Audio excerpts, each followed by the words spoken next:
WSLM 97.9 FM is brought to you by the following sponsors.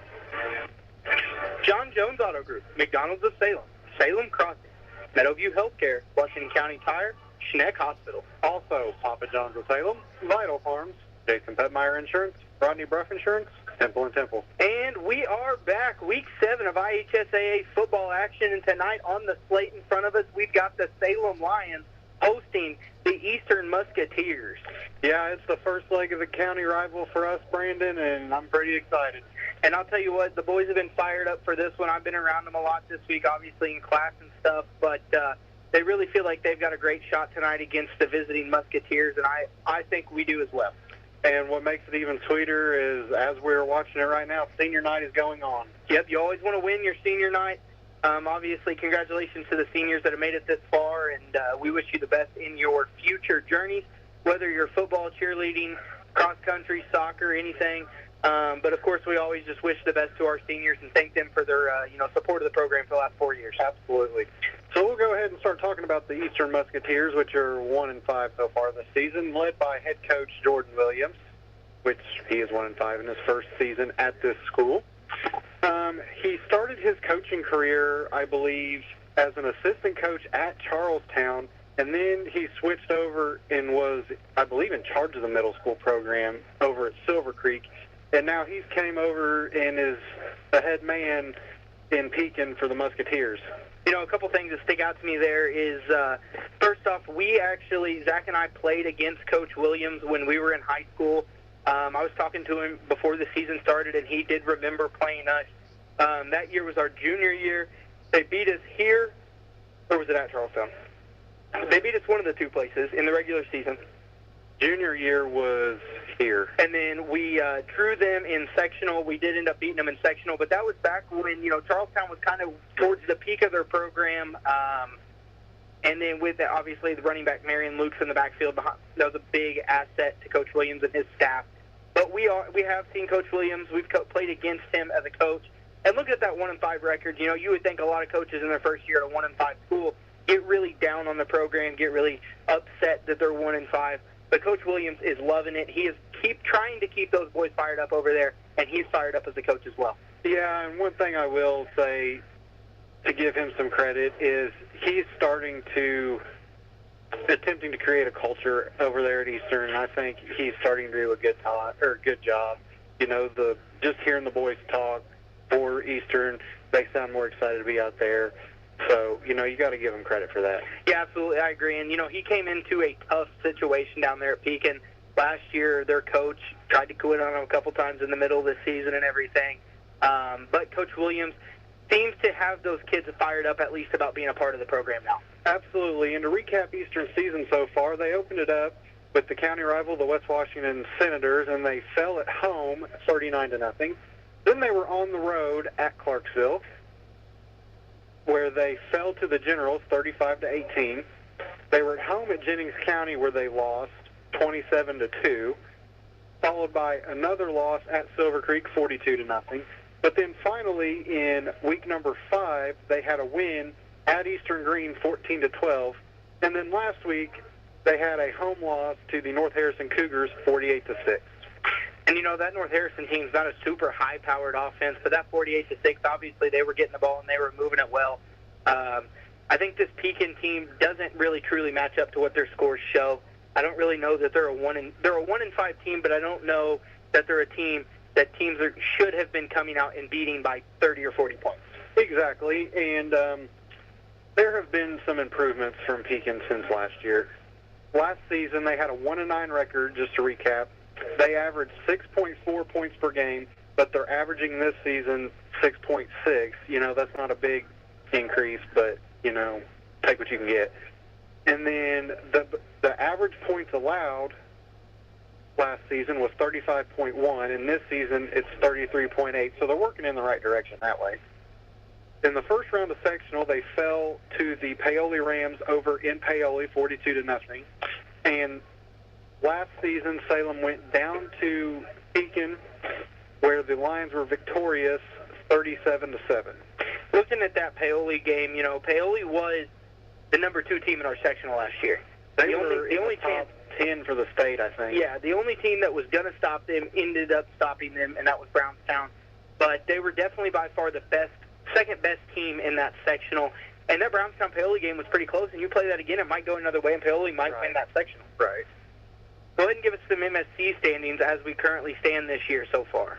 Yeah, to start out, the Brownstown Braves are in first place, 6-0, followed by the Scottsburg Warriors at 5-1, the Charlestown Pirates at 5-1.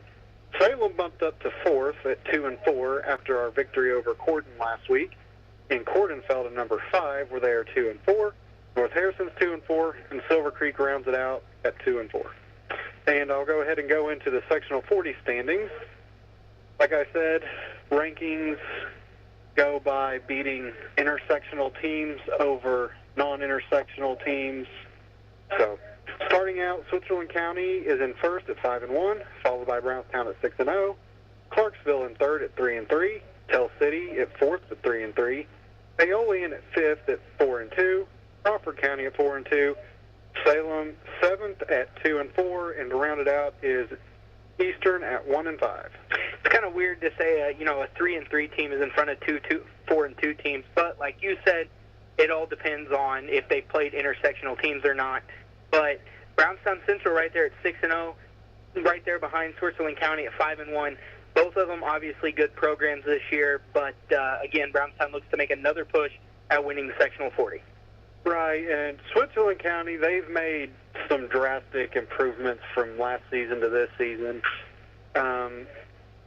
Clarksville is in third. I know they beat Eastern and Crawford County. That's two intersectional teams. That's why they're ranked third. So, really, other than Switzerland County and Brownstown, it's a wide open race. Yeah, and one thing to talk about with that Switzerland County, you talk about the change they've made. I remember last year when we were talking about who we wanted to draw for sectional, it was Switzerland County because they were like I didn't think 2-7, 1-8, something like that. And unfortunately, we didn't want to go over there because that drive's terrible. But this year, that's one of those teams I think looking at this, I want to stay away from would be that Switzerland County team. Yes, exactly. Go ahead and tell us a little bit about what players to look out for tonight from Deacon. This is going to be pretty quick tonight because we get our stats via Max Preps, and the stats weren't updated, so we just have the positions and the grades and such. We have number 12, junior wide receiver or quarterback/wide receiver Cordell Hurst, and we have number 87, tight end and outside linebacker senior Brody Temple. I know we don't have any stats or anything on these guys, but one thing I will talk about is that last year Brody Temple was another name we looked out for. The kid's big. He comes in on the list, I believe, at, let's see here, where's he at? Where is he, Zach? Even on this roster here? 87. He's on the here we go. I didn't see that. I had it covered up. But Brody, we don't have sizes on the rosters, but Brody's a big kid. He's also a very football IQ smart guy. He's a certified IHSA official. He refed our middle school game last night. But Brody's a smart football player.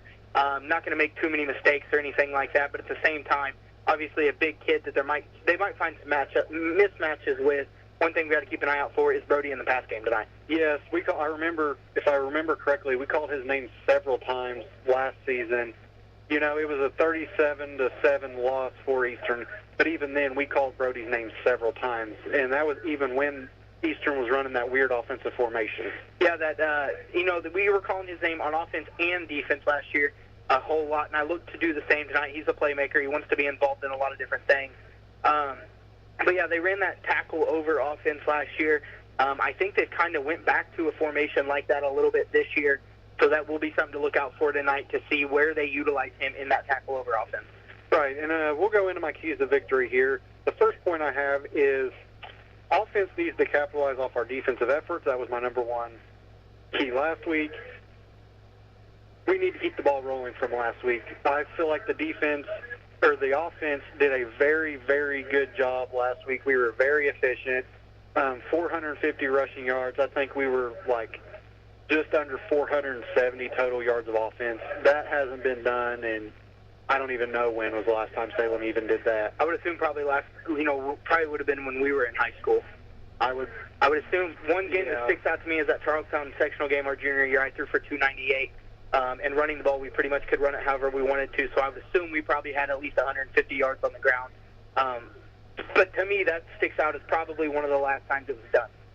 So that's been, 6 years now? So first time in 6 years, roughly?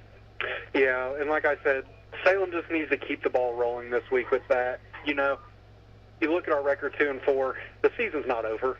We can still, depending on how it plays out, you know, we have the two county teams, and we have Charlestown. Charlestown's not going to be a cakewalk, but if you show up and play, Charlestown hasn't been in many close games. Yeah, no, I agree there. Obviously, we see Charlestown there second or third in the MSC standings. You could consider them second if you wanted to, since they beat Scottsburg last week. But obviously, that's a good football team down there. Obviously, a 4A football team, but that's a good football team that we got to go visit next week. Yes. And the number 2 point kind of goes off what I said last week, but the team needs to keep up the energy and having fun. I think they did an excellent job last week. They looked like they were just having fun out there. And whenever you are having fun playing football, you play relaxed. When you play relaxed, to me, you help prevent some mental mistakes. When you don't have to think you're going to play looser, you're going to play better. And Coach Big Mac always says, whenever your mind thinks, your feet sink. Coach Hartsfield used to always tell me I don't get paid to think, so I tried not to. Well, I think that still stands true. Yep. And then the final one is, it goes along with senior night. Play it one snap at a time. You know, as seniors, this may be the last time you ever step out on this field. Yeah, you know, we're down to, this is officially the last guaranteed home game for them. Obviously, we've got great facilities here. Big shout out to the Salem Schools community, Salem Community School System for, you know, hooking us up with facilities like this. But at the same time, like you said, don't take it for granted. This is your last guaranteed home game. We don't know how the sectional will fall. We may not ever get a home game in sectional. So you just got to, you know, trust it and do the best you can. Yeah, after halftime, that may be the last time the seniors walk down the ramp. Yep, absolutely. All right, Brandon, let's talk about the Salem season. I'd say we should. So the Lions come into this game 2-4, led by interim head coach Roger Pennington. If you've been with us a little bit this year, it's been pretty much up and down the whole season. For week 1, we lost at North Harrison 27-15. Great outing there from North Harrison offensively. Ultimately, it ended up to us falling. We had a lot of turnovers, a lot of penalties in that game. Pretty much cost us the game there in that 12-point loss.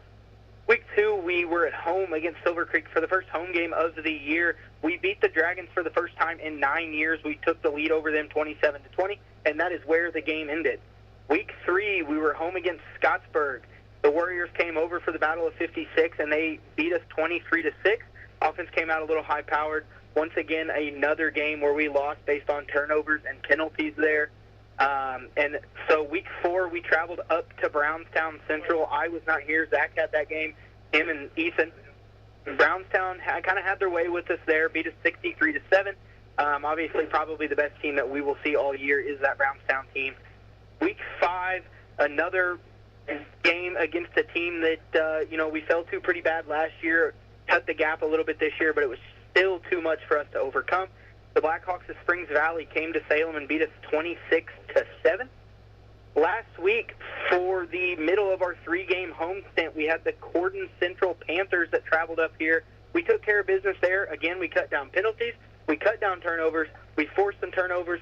Corden had a bunch of penalties. We beat Corden 53-33, which brought us to this week, this game. A little bit about the Salem season this year is Zach talked about Pekin improving.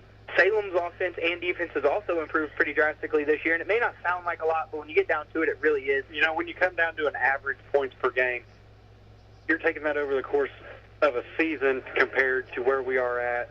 This is week 7. Yep. This is week 7, and the stats have already improved. Yep, so right there we averaged 19.1 points per game last year. We've increased that to 23.9 points per game this year. And, Zach, I'm sitting here looking at, our wins this year, and if we only scored 19 points in both of our wins, we don't win that game. So it's great that we improved that this year. We're able to take that number, bump it up about 4 points. Again, it doesn't sound like a lot, but when you get down to it, it definitely is a drastic 4-point increase there on the average. Right, and what impresses me the most is the averages are improving with an interim coach. Yeah, absolutely. Defensively, last year we allowed 32 points per game, and then this year we've cut that one down again by 3.3 points, down to 28.7 points per game. No, I lied. I got those numbers backwards. This year, defensively, we are averaging more points, giving up more points. We are averaging giving up 32 points per game this year. We did increase that from 28.7 last year, but really, I mean, it hasn't made a big difference in our schedule this year. Because either our games have been really close or they've been pretty big wins or losses. Which was kind of the tail of last season as well. Yes, absolutely. A couple keys to victory I've got for tonight is we can't play down to a worse opponent. Pekin's, I would say they're a little bit worse program than Salem is right now, but you can't match that energy. You can't play down to it. Worse teams get chippy penalties. They turn the ball over a lot, but we can't come in, we're going to beat them because they're not very good, and play down to that kind of level. Yeah, one story I'll tell real quick that I know you'll know what I'm talking about, Brandon, is back when we were ball boys in middle school for the high school team, we went on down to Clarksville, and that was a team that I think was winless up until they played us. That's when Clarksville was in our regular season schedule, and we played down to their level, and we ended up getting beat, and that was the last time Clarksville had a win in 4 years. Yeah, it was their last win for 4 years. And one thing that stuck out to me about that is games like that stick with you, right? That's been 11 or 12 years ago. And we're still but I can tell you the exact amount of turnovers we had. We had 9 turnovers. Clarksville took advantage of them. When you can turn the ball over 9 times in a high school football game, you've given up 95% of your drive. Therefore, you're not going to score a lot of points. Exactly. And that's pretty much what happened there that night against Clarksville. But, so you just can't play down to a lesser opponent, basically. Second point there is I think we should utilize an expanded playbook to have certain plays within game reps. Every playbook for a football coach has plays that they don't really use, but they have them just in case. Yes. Tonight, if you get up big, perfect example, use some plays you don't normally use to rep them in-game and see how they look with another team across the line. Yes, I would agree with you on that. A couple other notes, like Zach already touched on, is we looked very energetic last week against Corden. Corden, I would say, is a lot better program than Pekin is this year, and we looked very energetic. We came out flying, and that ultimately is what ended up winning us the game. So I think we need to look tonight to keep that same energy, even though it's a worse team. It's going to be, a quieter game, a less explosive game, but you still need to keep the same energy you had against a better team. Absolutely. And football is an energy game. It's an emotional game. There's games against tougher opponents that end up being a closer game just simply because of the emotions with the game. Yep. Coach Hartsfield always used to say, ride the peaks, dig out of the valley. Exactly. We're at a peak right now. We got a big win last week, scored 53 points, had a great offensive game. Ride that through this week and the rest of the season. If we get into a valley at any point in this game tonight, we have to dig out of it, get out of it as fast as we can, and get back to being on our peak. Exactly. Salem leads the series all-time against Pekin Eastern, 14 wins and 3 losses. I know one of those 3 losses came in the last 5 years. A couple years ago, Coach Gleason's first year here. Another one came back in 2012 or something like that. I do know that. But again, that's, beginning of Pekin's program. Nobody really knew what to expect. But one thing I will talk about tonight, another note that I just thought about while you were talking, is playing a team like Pekin is kind of scary. Because they're not very good. They haven't scored a lot of points. They've given up a lot of points. But you don't know what they're going to come out with. They're at a team right now where what they've been doing is not working. So they have nothing to lose. So they have nothing to lose to go all in and change something in the middle of the season. And ultimately, I think they did do that. They ran a different offense, it looks like, in the beginning of the year versus this part of the year. But who knows? They may come out. We may game plan for the new offense they've been running. They might come out in the old offense. You never know what you to expect against a team like Pekin. Yes, that is one thing. I remember when we were playing, I forget who it was, but they came out in almost a different offense than what we practiced for all week. Yeah, what do you do at that point? And then I remember coaches just before the game was on the whiteboard trying to come up with stuff real quick on what we need to do to adjust to it. Yep, absolutely. And, that may be – I haven't seen Pekin out here really since we've been here, and we got here right around 6:15. So who knows what they're doing? You know what I mean? They may be walking through stuff back there that's completely new and we haven't seen yet. Right, and who are some impact players we're probably going to hear a lot about? One thing is going to be number 3, junior wide receiver, running back, EB, quarterback, water boy, anything they you want throw him to be. in everywhere. Anything you want him to be, he's going to play it. He's going to play it to the best of his ability. Number 3, Peyton Shockey. Last week he had 11 rushing attempts for 167 yards and 3 touchdowns. We haven't seen an offensive performance like that in a while. Peyton was very explosive last week, kind of really did whatever he wanted to against Corden, put 3 scores on the board, and he was definitely the impact player from last week that made the biggest impact on the game. And how much he's improved through the season has really impressed me as well. Another big threat last week was number 4, junior running back Logan Dent. Last week he had 21 attempts for 128 yards and 3 touchdowns. So right there, looking at that, we've already got 295 yards of our 450 in those 2 guys right there. Obviously, coming in for this game, I expect Pekin to key in on those players. But then that's where we hit them back with our 3rd impact player of the game, and that's number 7, senior running back Karras Moore. Last week he had 15 attempts for 84 yards, 3 touchdowns as well for him. So all 9 of our touchdowns right there for those guys. And one thing I want to talk about Karras is, each week we see him get better. We see his carries increase. We see his yards increase. And the kid runs hard 100% of the time. Exactly. Whether he has the ball or not. He gives 110% every single play. He's one of those kids that every coach wishes he had about 30 of. Yes. Because if you have 30 Karras Moores, you're going to have a team that's smart, plays hard all the time, doesn't get down on each other, and wants to win football games. Yes, and one thing for me, Brandon, kind of shift gears just a little bit. What was impressive to me last week is we had not 1 but 2 rushers over 100 yards. I don't know the last time we've had one of those in Salem. We also had 3 rushers with 3 touchdowns. Exactly. And that's almost unheard of in high school football, period. Yes. Most of the time you get 1 or 2 players that score all your points. Last week we had 3 kids equally spread out the touchdowns. The 3-headed monster. Middle school-wise, I'll go ahead and talk about this because, unfortunately, our season did come to an end last night. The 8th grade record finished at 3-6. We had 2 games this past week. We played on Tuesday here against West Washington. Unfortunately, we fell to the Senators 20-0. Not a whole lot to say about that one. Some people considered it the Salem versus Salem matchup because there's so many kids that moved from Salem out west. And then last night we played at Pekin. We traveled down, saw the Musketeers middle school team. We beat them 30-14. Again, that program's not in a great spot either. However, we did finish our season on a win, which is always fun to do.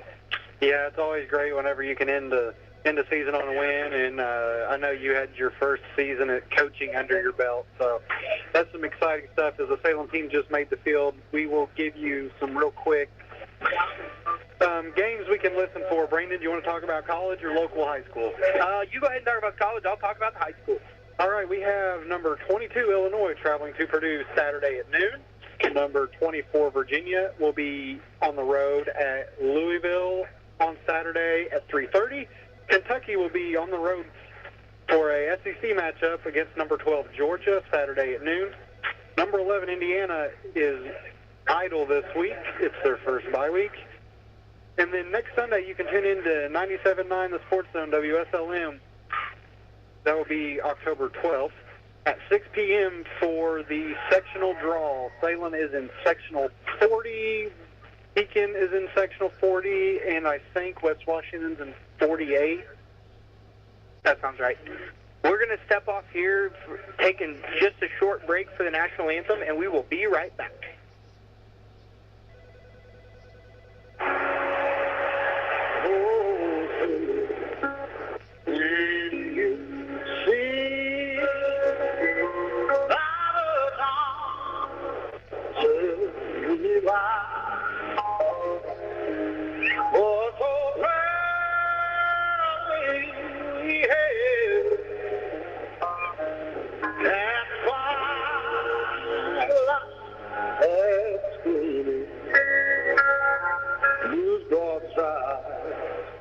and ride on through the pale of the fire. Oh, the rampart we walk was so gallantly sailing, and the rock is red among clouds, sailors can't through the night, and I play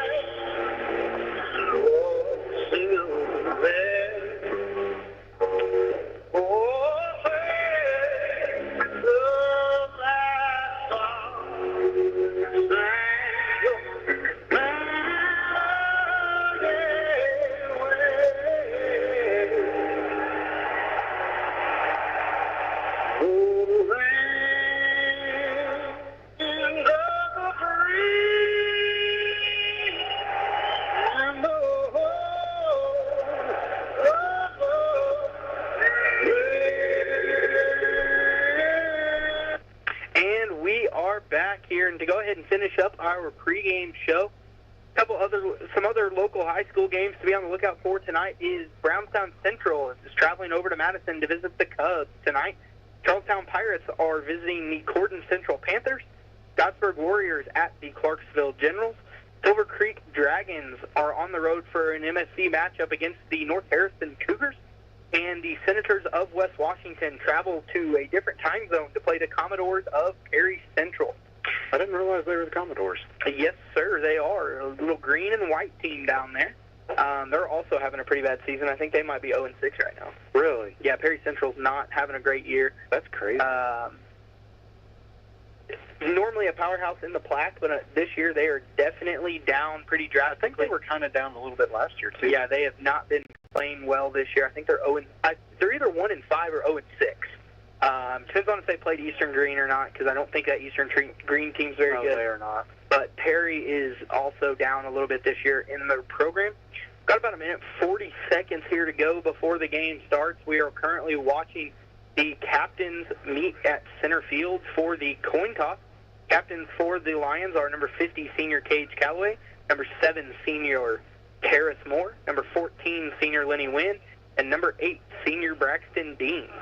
And for Eastern, it's number 8. Zach's caught Caleb Pacheco. That's what I thought. I didn't want to mispronounce it. Don't you ever watch the Chiefs play? Well, that's what I thought. Or did you get caught on Caleb? Well, number 12, Cordell Hurst, number 15, Connor Cleek, and number 87, Brody Temple. That's 15 or 12? Oh, did you say 12? 12 and 15. Okay, perfect. So it looks like they have finished the toss. It looked like Pekin won the toss, maybe. Yes, they did, and they have elected to receive the ball. So we will see the Eastern Musketeers offense take over first here after the kickoff. We've got about 44 seconds to go. But I think that's going to bring us to the end of our pregame show. Zach, do you have anything else real quick? Nope. Let's play ball. All right, we will be back after a short commercial break.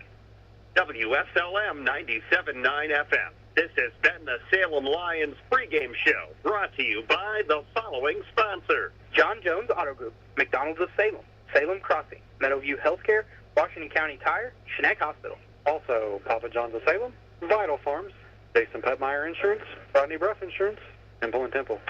And here we go for Week 7 kickoff of IHSAA football action. We've got the WSLM meteorologist Lauren Mitchell that told us it'd be about 80 degrees at kickoff tonight. That sounds about right. We did have some rain earlier, which cooled the air down a little bit. Things off a lot. Did make everything wet. I almost fell on the bleacher sack.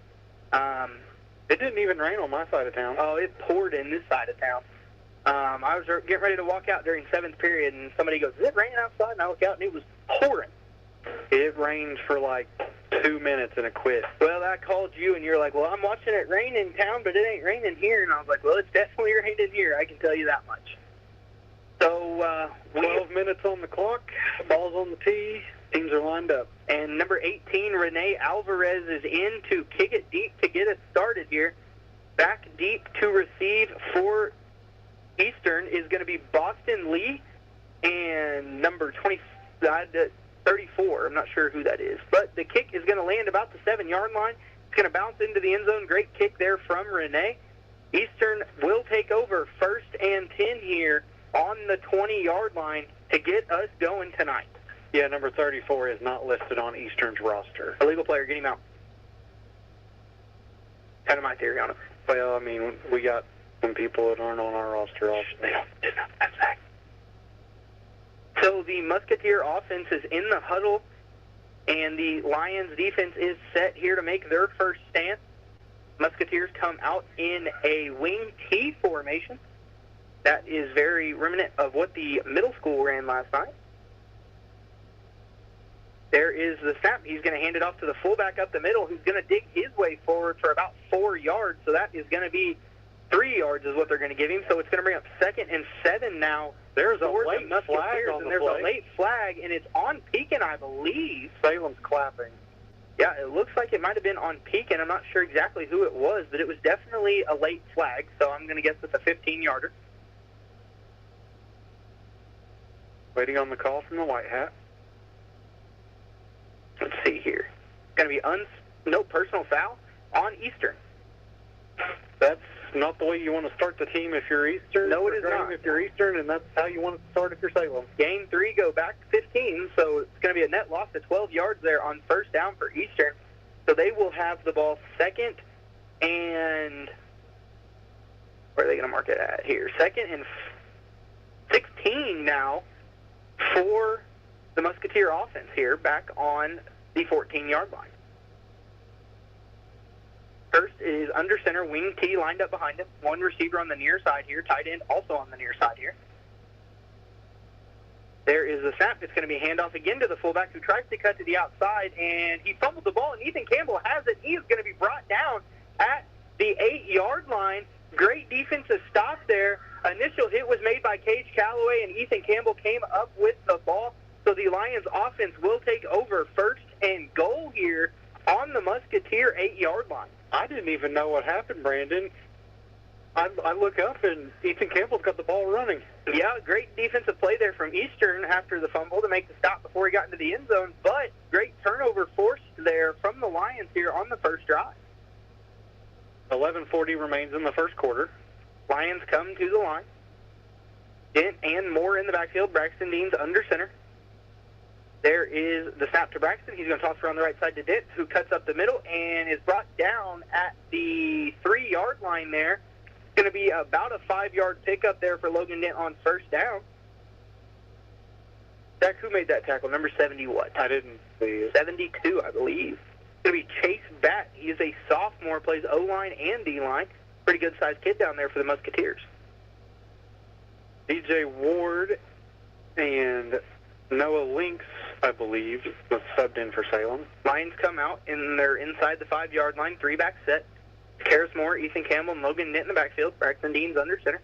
There's a snap. It's going to be a handoff to Karras, and he's going to be met immediately at the 2-yard line, and that's where he's going to be dropped. So it's going to be a 1-yard pickup there for Karras on 2nd down. That's going to be a 3rd and goal now for the Lions on the 2-yard line. Peyton Shockey subs in for DJ Ward. Laurie Davidson comes in off the sideline with the play for Braxton. I would expect the Lions to keep this on the ground here. That's what I would expect, too. The Lions come out in a 2-back set this time. Karras and Peyton Shockey in the backfield. Braxton Deans under center.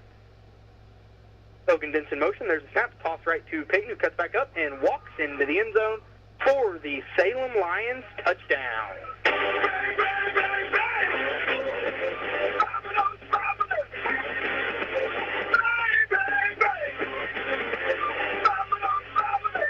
The scoring play was a 2-yard pitch to number 3, Peyton Shockey, who cut back up the middle and walked into the end zone completely untouched. That brings the Lions' lead to 6-0, pending the Blake Applegate extra point. There's the snap. Hold is down. Kick is up, and it is good. So the Lions' lead goes to 7-0 here over the Eastern Musketeers. And Zach and I will take a short commercial break, and we will be right back. If you're living with back or neck pain, even the simplest tasks can feel overwhelming. But expert relief is closer than you think. Schneck now offers 2 specialized practices for spine care, Schneck Neurosurgery and Schneck Orthopedic Spine, giving you access to a full spectrum of advanced treatment options right here at home. We're proud to highlight Dr. Matthew Stanfield, a highly skilled neurosurgeon with over 25 years of experience and leader of Schneck Neurosurgery, renowned for his expertise in treating complex spinal conditions. Schneck Spine Care Program proudly welcomes the spookiest week. And we are back here. Sorry about the spooky 200 there. The Halloween 200 is coming up at Salem Speedway. We'll play that commercial here late in a little bit. But with 10 minutes and 20 seconds to go, the Salem Lions lead the Eastern Musketeers 7-0. The Lions kickoff team is set back deep to receive for the Musketeers as number 2, Boston Lee, and number 34, Unknown. In to kick for the Lions is number 18, Renee Alvarez. There's the signal. Renee runs up, kicks it deep. It's a deep, high kick that's going to be fielded by Unknown at the 7-yard line, and he caught it on his knee. Not a super smart football play there for the Musketeers. They're going to give him the 10, I believe. So the Musketeer offensive drive, number 2, will start at their own 10-yard line. Yeah, that last drive for Eastern on offense was probably as rough as you could have it on offense and probably about as good as you could have it for Salem on defense. I think it kind of sums up the Eastern offense this year. Pick up yards, get drove back by a penalty, fumble the next play. You know, they had a good gain, and then they lost on the unsportsmanlike, and then the fumble the next play. First comes out under center. Again, wing T formation in the backfield for the Musketeers. There's a snap. It's a toss left to Brody Temple. He's going to run around the left side, and he is going to cut back and be upended by Waylon Foster right at the 13-yard line. So that's going to be a 3-yard pickup there for Brody Temple, and that's going to bring up 2nd and 7 now for the Musketeers here on the Lions' 13-yard line. DJ Ward was also in on that tackle. They did shift Brody around a little bit from tight end to receiver back to the running back in the backfield.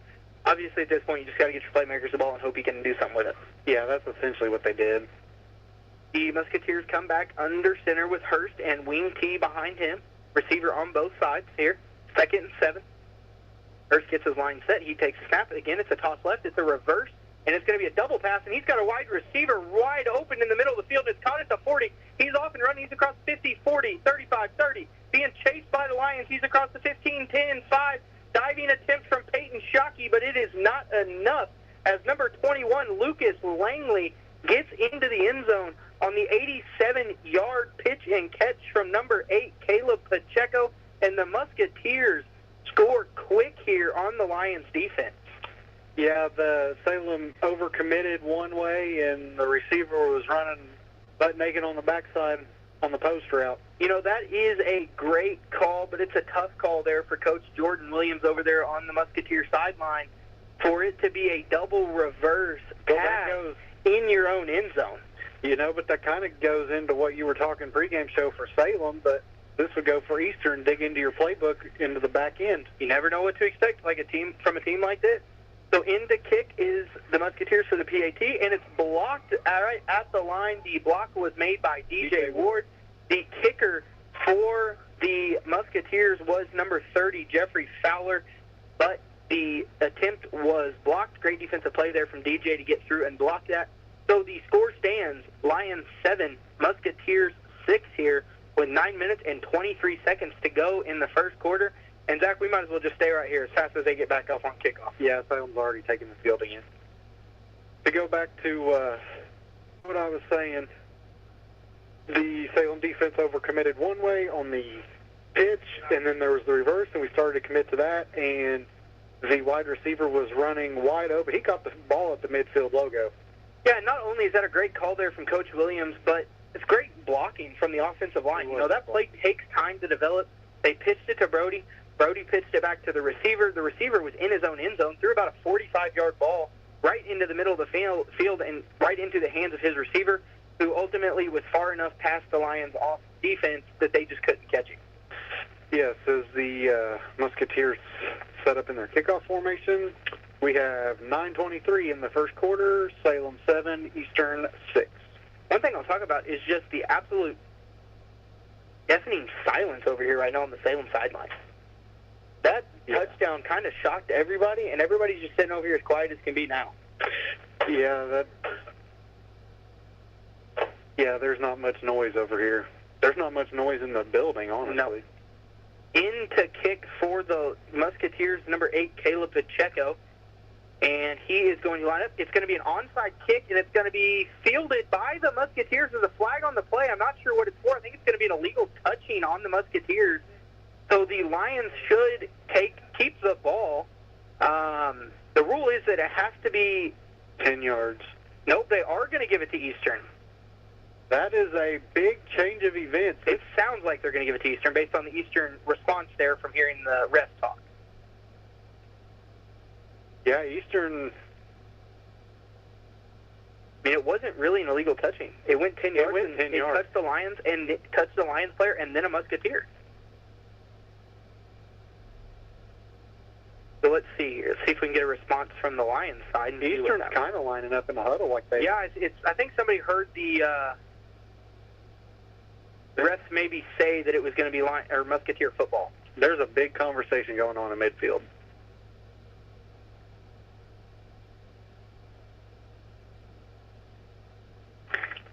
We have crickets in the building as we wait for the call from the refs here. A couple things Zach and I found on the box earlier. There's a long discussion here at midfield, and, I mean, at this point, I'm not sure what's going to go on there.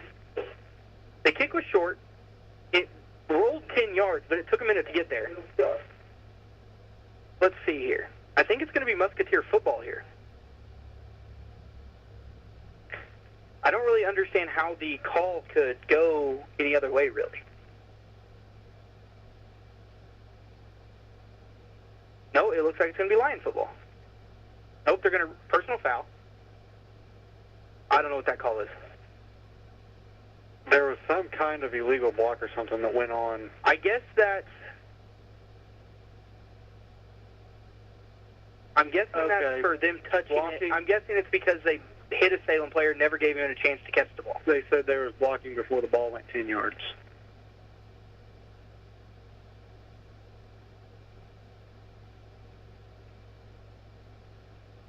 So it looks like they're going to move them back and re-kick it here. Yep, so it's going to be a re-kick from the 25-yard line. That's a 15-yard flag for Eastern there. Illegal blocking, how about that? Man, this game has got all kinds of weird things going on. Yeah, I'm going to expect them probably not to onside this one. I mean, Since they're at the 25-yard line. anything's, like you said, anything's possible. But with Lions only having one deep here, I would just kick it back here to, like, right at the numbers.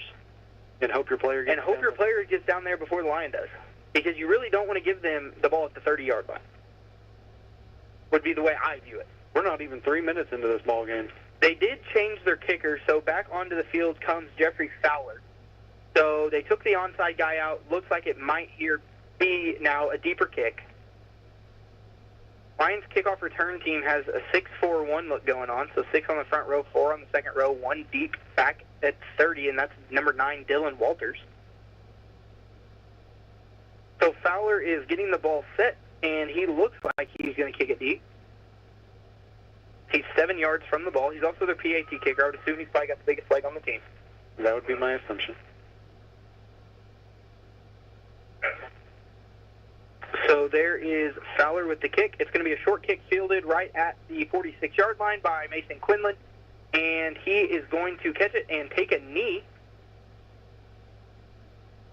This has been a very choppy game. Somebody absolutely just killed somebody, and that's just something you can't do in that situation.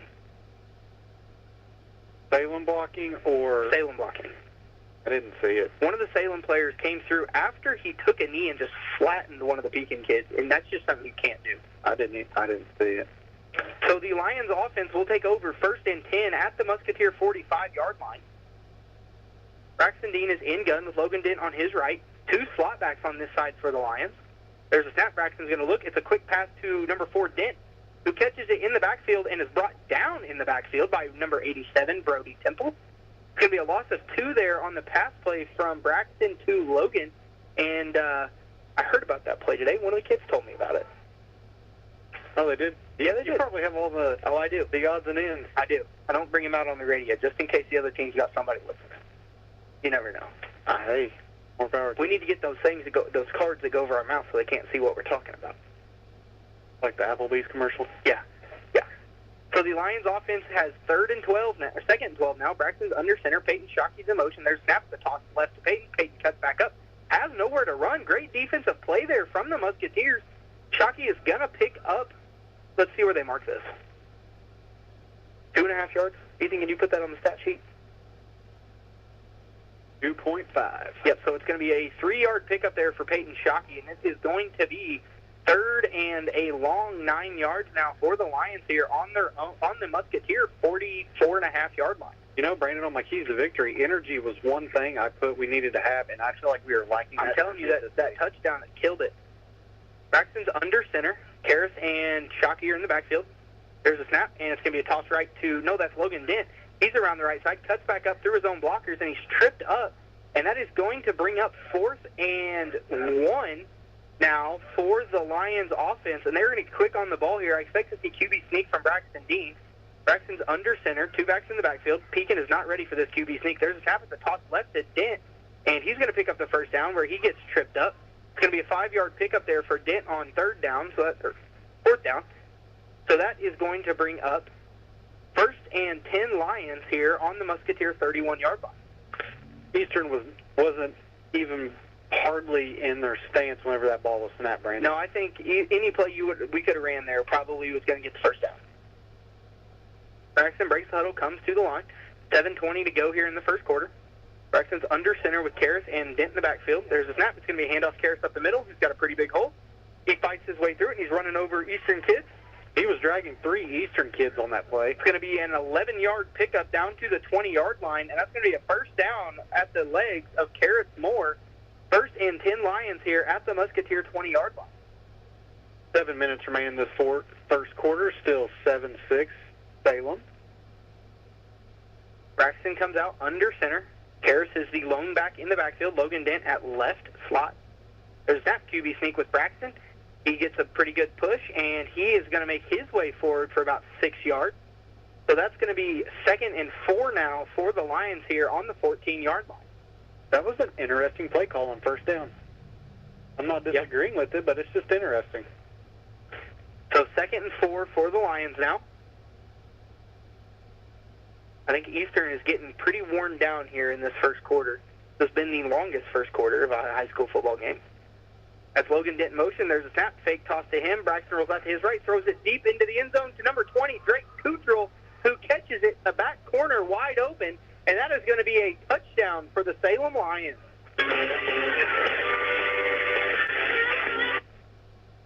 On the pitch and catch, 14 yards there from Braxton Dean to number 20, Drake Cottrell.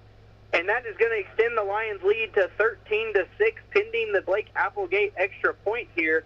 And that definitely brought some life back into these fans over here. Yes, it did. There is a snap. Hold is down, kick is up, and it is good. Good, it looks. So that will extend the Lions' lead 14-6 here with 6 minutes and 19 seconds to go. Zach and I are going to take a short commercial break, and we will be right back. Dr. Kenneth McKinley, a board-certified orthopedic spine surgeon with over a decade of experience, who now leads Schneck Orthopedic Spine. Together, these two practices bring you comprehensive spine care, from advanced imaging and non-surgical therapies to expert surgical solutions, all tailored to your unique needs. And because it's Schneck, you'll receive compassionate, high-quality care without having to travel far. Visit schneckmed.org to learn more. Schneck Orthopedic Spine and Schneck Neurosurgery, expert spine care, close to home. Always thankful for Schneck Medical Center for hooking us up with our athletic trainer, Mallory. I'm always appreciative of the things she does week in and week out for any sports program in the Salem system. But currently on the field is the Lions kickoff team, and that is number 18, Renee Alvarez, and for the kickback team for the Musketeers is number 2, Boston Lee, and number 21, Lucas Langley.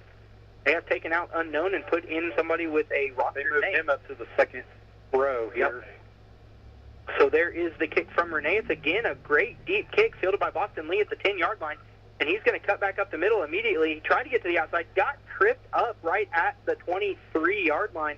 And that kid have some potential to be a pretty big return if he didn't get tripped up there. Yeah, it did, Brandon. Going back to the touchdown play, this is something we were talking about at dinner when you were playing the middle school game last night, how they had 9 in the box. Well, on the line for you guys, there was 9 in the box there on that touchdown play, and that couldn't have come at a better time for a pass play. Yeah, pretty good throw there from Braxton to Drake Cottrell, and the DB realized too late that he had made a mistake of coming down on the run. Yeah, when you have 9 in the box, that only leaves two in the second half of the secondary. First, under center, Musketeers come back out in their wing tee. There's a snap. It's going to be handoff to the fullback right up the middle, and he's got a pretty nice little run there. It's going to be about, let's see here, about 5 yards, I believe they're going to give him. So it's going to be 5 yards there for number, I can't see the number here, Zach. Is that number 23? 23. Yep, number 23, Cole Martin, one of the Salem transfers. Freshman Cole Martin. So the Musketeers now face a 2nd and 5 here. It looks like they're going to come back out in that wing tee with Hurst under center, Martin the fullback, Brody Temple at one of the tailbacks. There is a snap. It's going to be tossed to the right side, and it's going to be a fumbled toss, and it's going to be a non-fumbled, and it's going to be picked up by Peyton Shockey and walked into the end zone. So that is going to be a scoop and score touchdown there for number 3, Peyton Shockey, and Pekin just keeps shooting themselves in the foot. And it's all within their own 30-yard line. Yep. Probably the worst time to make a mistake like that. That is the second fumble for the Musketeers in their own territory. I believe it's the same kid that's fumbled both times there for them. Not something you love to see there. But the Lions lead extends to 20-6 here, pending this 2-point conversion, it looks like. I guess we're just trying to go up by 2 touchdowns. Yeah, that would make sense. So the Lions look to go up 16 here on the Musketeers. Braxton's under center, 3-back set. Moore, Campbell, and there's a snap, and it's going to be a handoff to Dent, who shot out of a cannon right through. No, he faked the handoff to Logan Dent, and it's going to be trotted into the end zone by Braxton Dean. He had me faked out. Yeah, that was a great fake. Dent was running hard. If we could get him to run that hard when he got the ball, we'd be a lot better football team, Zach. Honestly, on that play, either one was going to score. Yep, absolutely. So the Lions offense extends the lead to 22-6 with 5:28 to go here in the first quarter. And again, this has been the longest first quarter of a high school football game ever. Yeah, we're just past halfway through this first quarter. Yep. The only game that I could think of that might have taken this long was the Clarksville sectional game last year. That's because we put up 30-something points in the first quarter. So the Lion kickoff team is back in set to kick. Again, number 18, Renee Alvarez, is in to kick it back deep for the Musketeers. Is Boston Lee and Lucas Langley. Got a freshman and a senior back there. Let's see here. The ref is getting everything set. So the refs trot to their sides they're supposed to be on here. And Renee has his hand up. He is ready to kick. Just waiting on the ref signal from here. And there is the signal. Renee kicks it deep. It's another good kick. It's going to be fielded by Boston Lee at the 9-yard line, and he's going to take off down the right side. And he's going to stay on the right side, try to get to the outside over there, and he was pushed out of bounds right at that. Almost busted open. Again, that's another scary kick return there for the Musketeers and number 2, Boston Lee. But the Musketeer offense will start in their best field position of the night here on the 29-yard line, and we'll see if they can hold on to this ball now. Yeah, I have an interesting score update for you, Brandon. Corden is leading the Charlestown Pirates 7-0. Interesting. Wouldn't have expected that. Silver Creek is up on North Harrison. How about the Brownstown up on Madison? I'm going to guess 20-0. Well, yep, there it is. So the Musketeers come back out in wing T with Hurst under center. There is the snap to Hurst. He's going to hand it off around the right side to Cleek. He cuts back up the middle, fights across the 30-yard line, and he's down to, yep, there is an extracurricular flag, and that's going to be on number 4, Logan Dent of the Lions. And it was a 3-yard pickup, and it's going to extend the drive 15 yards there for the Musketeers. So It'll be from the 32 to the 47 there for the Musketeer offense now. This game's starting to get chippy. I've seen several late hits and extracurriculars. Yep, and that's, one thing you can't have. Can't play down to a lesser opponent. And, and especially in a county game, you'll see a lot of that. Yep. And I was talking to some of the Lions about it today, and one of the kids said, we've got to get the most unsportsmanlike penalties in Southern Indiana. And I said, you're probably not far off. It wouldn't surprise me. So the Musketeer offense comes back to the line. Hurst under center, wing T lined up behind him. One receiver on the near side here. There's a snap, and it's going to be a fake toss to Cleek. He's going to hand it off to Brody Temple under the middle. He's going to make his way across the 50-yard line down to the Lions side of the field at the 49. So that is going to be a 4-yard pickup there for Brody Temple on first down. That was a pretty good fake there from Hurst to fake the pitch to Cleek and hand it underneath to Brody Temple, and it ultimately resulted in 4-yard pickup. I believe this will be the first snap Eastern has taken on the Salem side of the field. I was going to say it. Musketeers back to the line. Hurst under center, wing T lined up behind him. Actually, more of a wishbone lined up behind him. There's the snap. It's going to be a handoff to Brody Temple again, who's fighting his way across the first down marker. Down to the 41. It's an 8-yard pickup there for Brody Temple. And I've lied to everybody at home this long. I said it's a wing T, but it's a wishbone formation in the backfield. Brody was dragging 3 Salem defenders on that play. So the Musketeers get their first down of the game now. They are breaking the huddle and back to the line. Again, wishbone formation lined up behind Hurst under center. Receiver on both sides. Hurst gets his line set. There's a snap. Toss left to Brody Temple. It's a fake reverse. Great play call from Jordan Williams as Brody Temple's across the 30-yard line down to the 26. And that's going to be a 15-yard pickup there, 16-yard pickup down to the 25 for number 87, Brody Temple. Great call there from Coach Williams on the eastern sideline. He had me faked out. They burned us on the reverse pass earlier, and they faked the reverse there and gives the running back 15 yards of room to run. He had me faked out. So 1st and 10 now for the Musketeers here on the Lions' 25-yard line. Again, Hurst under center, wishbone lined up behind him. There is the snap to Hurst. He's going to hand the ball off to Cleek, who's going to cut back up the middle, run into a Lion defender down to the 19-yard line. It's going to be a 6-yard pickup there for Connor Cleek on first down. It's going to bring up 2nd and 4 here for the Musketeers. Yeah, 3:20 remains here in the first quarter, 22-6. There's a stoppage on the clock. It's an official timeout. I think the officials are going to be yelling at both teams here. Yep, they're going to get their players together. It's going to be a conversation, I think, about the chippiness, if I had to guess here. Yeah, they have the captains. Yep.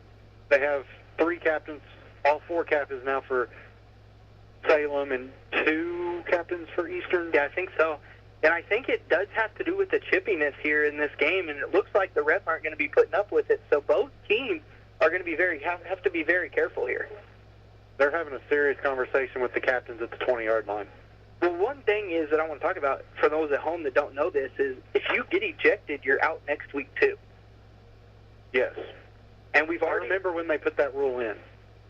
Did they call personal foul or unsportsmanlike on Den? Okay. That's different than unsportsmanlike. Unsportsmanlike, you only get 2, and you're done. But they have the power to pretty much... Now they have the coaches having a conversation with the coaches. Yeah, I think they're probably letting the coaches know what the conversation was about there. But again, you just have to be careful. You can't get a stupid penalty that may result in you being out next week too. Especially Salem takes on Charlestown next week on the road. That's a game where we need all of our players. And Eastern will be hosting Scottsburg next week, and that's a game where they need all of their players too. One thing I want to talk about during this break is that I'm very impressed with the Eastern offense this drive. I am too. They're getting a drive sustained. And it makes me wonder what would have happened on the other 2 drives had they not have turned the ball over. All right, there's the whistle, and they started the clock. Yep, so they have gotten back to the huddle. We're down to 3 minutes and 10 seconds to go here in this first quarter. The Musketeers have broke the huddle, came to the line. Hurst is under center, wishbone lined up behind him. There's a snap, the handoff to Cleek on the right side, who cuts back up the middle. He gets chased down by DJ Ward, but Cleek does fight his way forward for 2 there. So it's going to be 3rd and 1 now for the Musketeers here on the Lions' 17-yard line. That was an excellent effort by DJ Ward. He blitzed on our side of the field, looking from the box, and he ran around behind the line and made the tackle from behind on the visitor side of the field. The Musketeers are going towards the middle school right now, just for those at home that can't see the field. They are going to the north end zone here. They're back under center. There's a snap. It's going to be a QB sneak with Hurst, and he has got the first down, and they are still pushing him forward.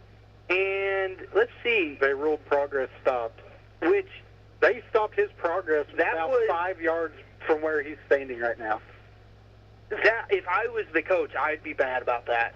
I mean, he never stopped going forward. That happened last night in Thursday Night Football. So that is going to be a 3-yard pickup there for Cordell Hurst on the QB sneak. And if I was Coach Williams, I would be livid after that one. Hurst was getting a huge push from his offensive lineman. He broke out of it and was going to run into the end zone, but they blew it dead. Hurst back under center. Wishbone lined up behind him. There's a snap. It's going to be a toss. Fake toss to Brody Temple. He's going to keep it himself, roll out, and there's a flag on the play. It's going to be a holding on the Musketeers, I believe.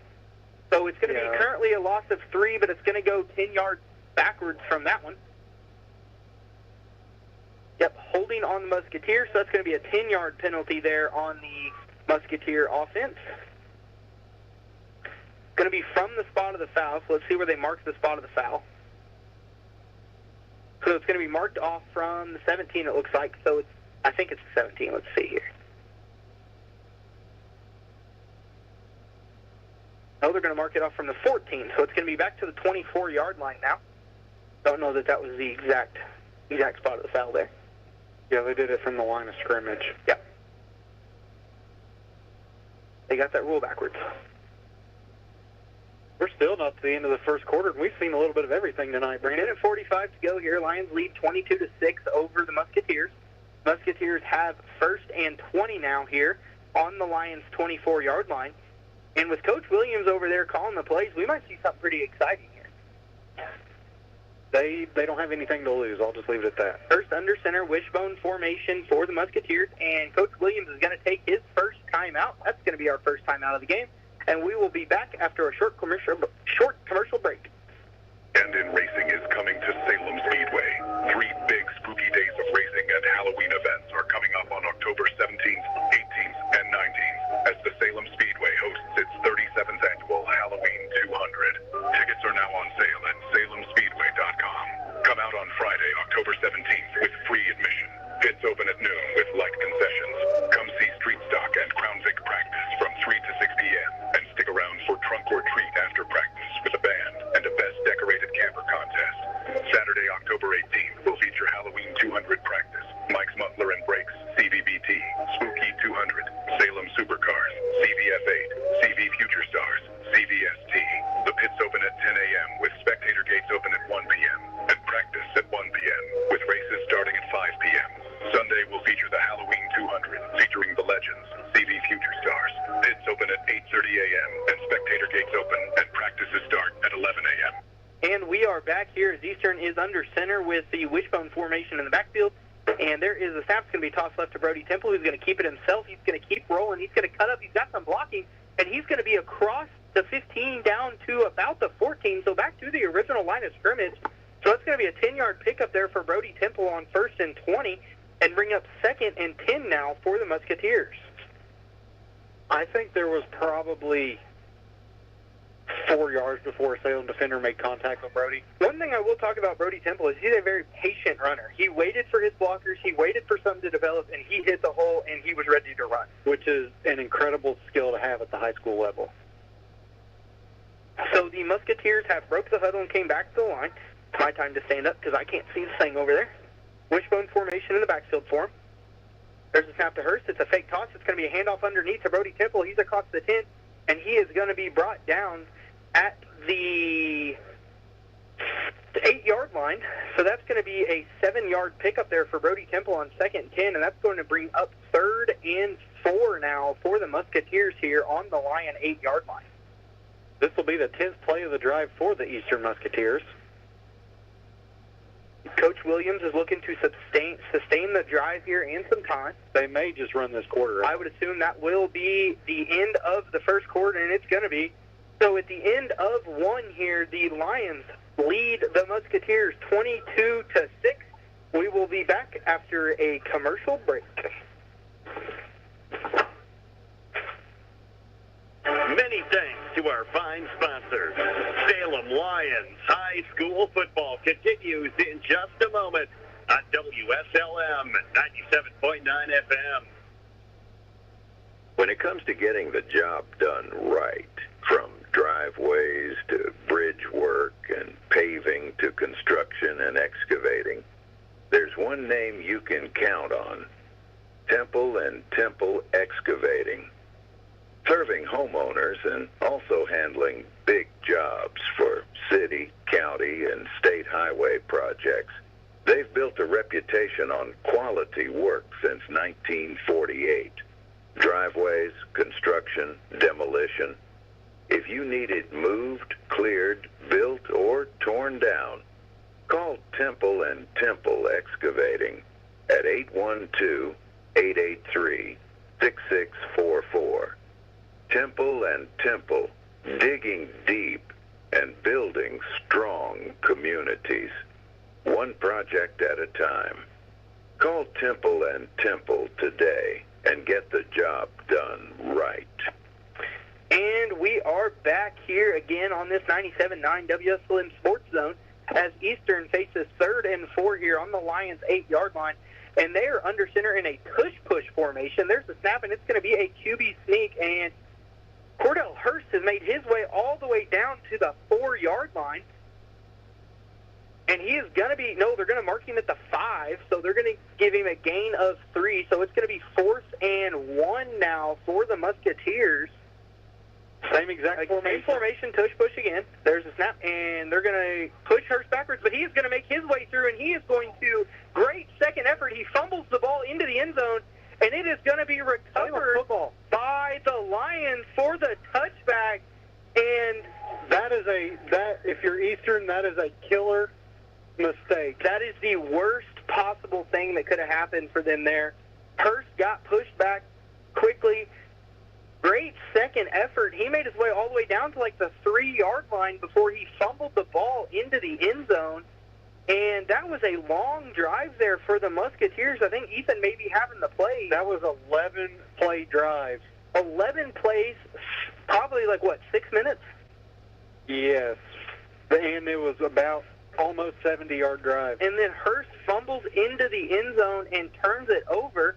So the Lions offense takes over 1st and 10 on their own 20. Braxton's in gun now with Dent beside him. There's the snap. It's going to be a quick pitch to Peyton Shockey, who's going to cut his way all the way back across the field. There's a flag flying. Not sure who it's on. Peyton's cutting all the way around back and forth on the field. And he's down the right sideline. He's off and running. He is quick, and he's chased down by Boston Lee at the, let's see where they mark him, at the Musketeer 47-yard line. And it's going to be holding on the line. An illegal use of hands, actually, I think.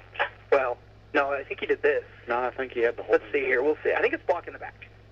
It wouldn't surprise me as much cutting as I think it's blocking the back. It came out quick. I know who it was on. But I think it's blocking the back on the Lions. Let's see how far they go back. Yes, it's going to be an illegal block in the back there on the Lions. And that's going to be... Yep, block in the back. Which is not uncommon to happen on a play where you're cutting across the field like that. So it's going to be 1st and 20 now for the Lions on their own 10-yard line. 11:14 to go here in the second quarter. Braxton's under center with Moore and Dent in the backfield. Our receivers, Ethan Campbell. There's a snap. It's going to be a fake toss, and it's going to hand off to Dent underneath, who's going to cut around, and he's going to be wrapped up from behind, and he's going to make his way down to the 17-yard line. So it's going to be a 7-yard pickup there for Logan Dent, and that's going to bring up 2nd and 13 now for the Lions here on their own 17. Go ahead. 10:50 remains in the first half. 22-6, Salem over Eastern. Braxton breaks the huddle, comes to the line. Karras and Shockey now back in the backfield. Near receiver is Rory Davidson. Inside motion, there's a snap toss right to Shockey, who cuts it back up the middle, and he is met and brought down at the 24-yard line. So it's going to be 3rd and 6 now for the Lions at their own 24. You got to appreciate the agility by Peyton Shockey. Very agile kid, very quick speed bursts from him. And what makes it even more impressive is next year he'll be a senior. Yeah, he's a junior. Definitely a key returner for us next year. Him along with Logan Dent, they're both juniors. Dean breaks the huddle, comes to the line. Karras is the lone back. That's Dent in motion. There's a snap fake toss to Dent. Braxton's going to keep it. He's going to roll it. He's got Campbell down the sideline, but he's going to take the short route to Peyton Shockey at the 30, and he's going to be brought down at the 39-yard line. So that is going to be a 15-yard pitch and catch from Braxton to Shockey there, and that is going to be a first down for the Lions here on their own 39-yard line. Braxton had really either receiver he wanted to there. He had Ethan Campbell down the far near sideline here pretty open, and he had Peyton Shockey coming across the middle open. He took the shorter route there. Braxton has 27 yards passing thus far. Braxton's under center. It's 29 yards passing. Ethan's stats are wrong. Handoff to Karras up the middle. He's going to fight his way down to the 45-yard line. So that's going to be 2nd and 4 now for the Lions. He had a 14-yard pass on the touchdown. He had 15 on the display to there. You're right. My bad. Ethan was right. Unofficial Ethan stats are more accurate than unofficial Brandon stats. Zach should have slapped me in the head and told me I was stupid. I would have, but you would have came back with something. Braxton's in gun now, 2nd and 4 for the Lions. There's a snap for Braxton. It's going to be a QB power. He's going to run through the right side. He's going to be spun down at the Musketeer 49-yard line, so that's going to be a 6-yard pickup there for Braxton, and that's going to give the Lions a new set of downs here in Musketeer territory. I've noticed Salem's really starting to get a rotation of receivers in, a deeper rotation of receivers in. So 8:45 to go here before halftime. Lions lead 22-6 over the Musketeers. Lions look to put some more points on the board here before halftime. Braxton's under center, Moore and Dent in the backfield. 2 receivers set on the other side there. Peyton Shockey and Rory Davidson. There's a snap. It's going to be a fake toss to Karras. Dent's going to take it down to the 45-yard line, 46-yard line. They're going to give him 44-yard line. They're going to give him an extra yard there. So it's going to be a 5-yard pickup there for Logan Dent on first down. It's going to bring up 2nd and 5 now on the Musketeer 44-yard line. The second quarter is definitely going faster than the first quarter. Braxton breaks the huddle, comes back to the line. Karras is behind him, the lone back. Ethan Campbell's the near receiver. This is the 8th play of the drive. There's a snap to Braxton. It's going to be a fake handoff to Dent, handoff to Peyton around the left side, and he's got didn't really have much room to go. That's a great defensive play there from the Musketeers, and that's going to be number 7, Court Rice on the tackle, a sophomore linebacker. So that's going to bring up 3rd and 3 after the 2-yard gain by Peyton Shockey. Peyton had some room to run, and the defenders just filled their hole. It closed quick. Yes. He had a hole, and it closed quick. 7:30 remains in the first half, 22-6, Salem over Eastern. Braxton breaks the huddle, comes to the line.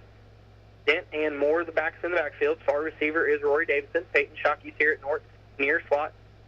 There's a snap. It's going to be a handoff to Karras up the middle. He's got some room to run. He cuts back again. He's across the 30, and he is off and running across the 10-5. Touchdown for number 7, senior Karras Moore, and that will extend the Lions' lead here, 28-6.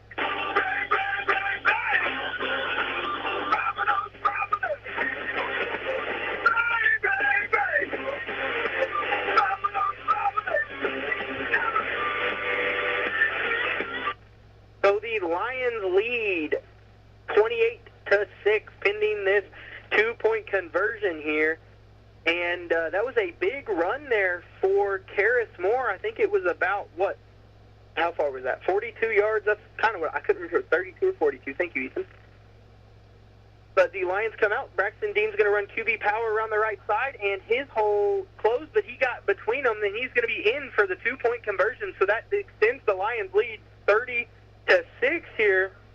That was a very beautiful, patient run by Karras on that touchdown. Yes, it was. He made 2 cutbacks, and Karras isn't one of those kids normally we see cut back because he's one of the more big physical kids. But he made a couple nice cuts there back towards the middle of the field, and he was off and running after that. Karras is just fast enough to get run away from a defense, and he puts in for a 42-yard touchdown run, and I'm going to guess that's probably Karras' longest run of the season. Yeah, he's at 54 yards rushing for the night, leading the Lions in rushing. He's got 54 of our 111 rushing yards thus far. Great. Pretty good offensive drive there for the Lions off of the turnover from the Musketeers. And again, the Musketeers had a great drive going and just coughed the ball up into the end zone for the touchback, and the Lions never looked back after that turnover. What is it, 3 drives for Eastern and 3 fumbles? 3 drives, 3 fumbles, and that was the captain of the offense, Cordell Hurst, and I did not expect that. 4 drives, 3 fumbles, and they did score that touchdown. Thank you, forgot about that. How'd you forget about that? I don't know, man. So Rene Alvarez is in set to kick, and he's going to kick it. It's going to be a shorter kick this time. It's going to land about the 24 and bounce to the 18. It's going to be fielded by Langley. He's down the left sideline. He's got some room to run, but he is still running. He's not been out of bounds yet, but they are going to finally mark him out at the 38-yard line, I believe. So that's going to be a pretty good return there for Langley, about 19 yards down to 38.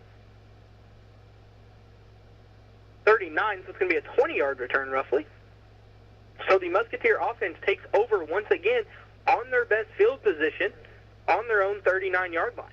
7 minutes in the first half, 30-6, Salem over Eastern.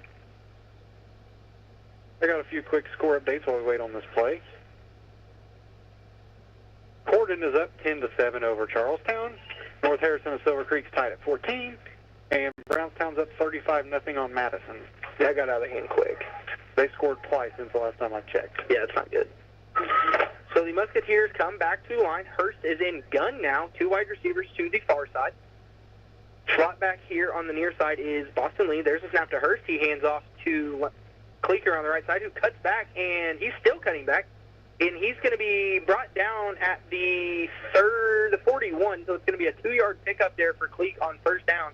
And that's going to bring up 2nd and 8 for the Musketeers here. New formation for the Musketeers. We've not seen them in gun yet. They're starting to pick up the tempo on offense as well. Yep, they're quickly back to the line. Their far receiver, one thing I want to note, Zach, is now eligible because he's off the line. There is the snap, and he hands it off to Kleek again around the right side, who cuts back up again through the middle. He's going to make his way down to the 42-yard line, so it's going to be a 1-yard pickup for Kleek on that one. Kleek is starting to run with authority. That was a trap play there for the Musketeers, as they had a pulling guard there from the backside. So it's going to be 3rd and 7 now for the Musketeers here on their own 42-yard line. And we're going to need a big play here from the Musketeers to pick up the first down. Yet another third down the Musketeers offense is faced with. They come back to the wishbone set. Hurst under center. It's going to be a hard count for the Musketeers. Great job from the D-line not to jump. And it's going to be, let's see here, timeout for Eastern. That's going to be their 2nd of the half, and we will be back after a short commercial break. A fan favorite is coming back to McDonald's, and this time, they'll be here to stay. Snack wraps are back, baby. Back on the menu at your local McDonald's after a long wait. Starting July 10th, the snack wrap returns to participating restaurants nationwide. And this time, they'll be here to stay. You can get them in 2 delicious flavors, spicy and ranch. Spicy snack wraps will feature a bold, zesty, and unapologetically fiery taste. The spicy snack wrap brings the heat with a habanero kick that fans know and love from the spicy McCrispy sandwich. Ranch snack wraps will be smooth, rich, and irresistibly savory. The ranch snack wrap delivers a satisfying burst of cool ranch goodness with hints of garlic and onion. In the meantime, enjoy the rest of McDonald's menu and their under $3 menu. I'll be back with more details later. In the meantime, check out snackwrapfiles.com for daily reviews. I'm loving it.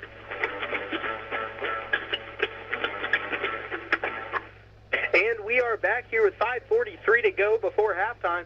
The Musketeers face a 3rd and 7 here on their own 42-yard line. And Hurst is under center, 2 backs in the backfield this time, 3 receivers for the Musketeers.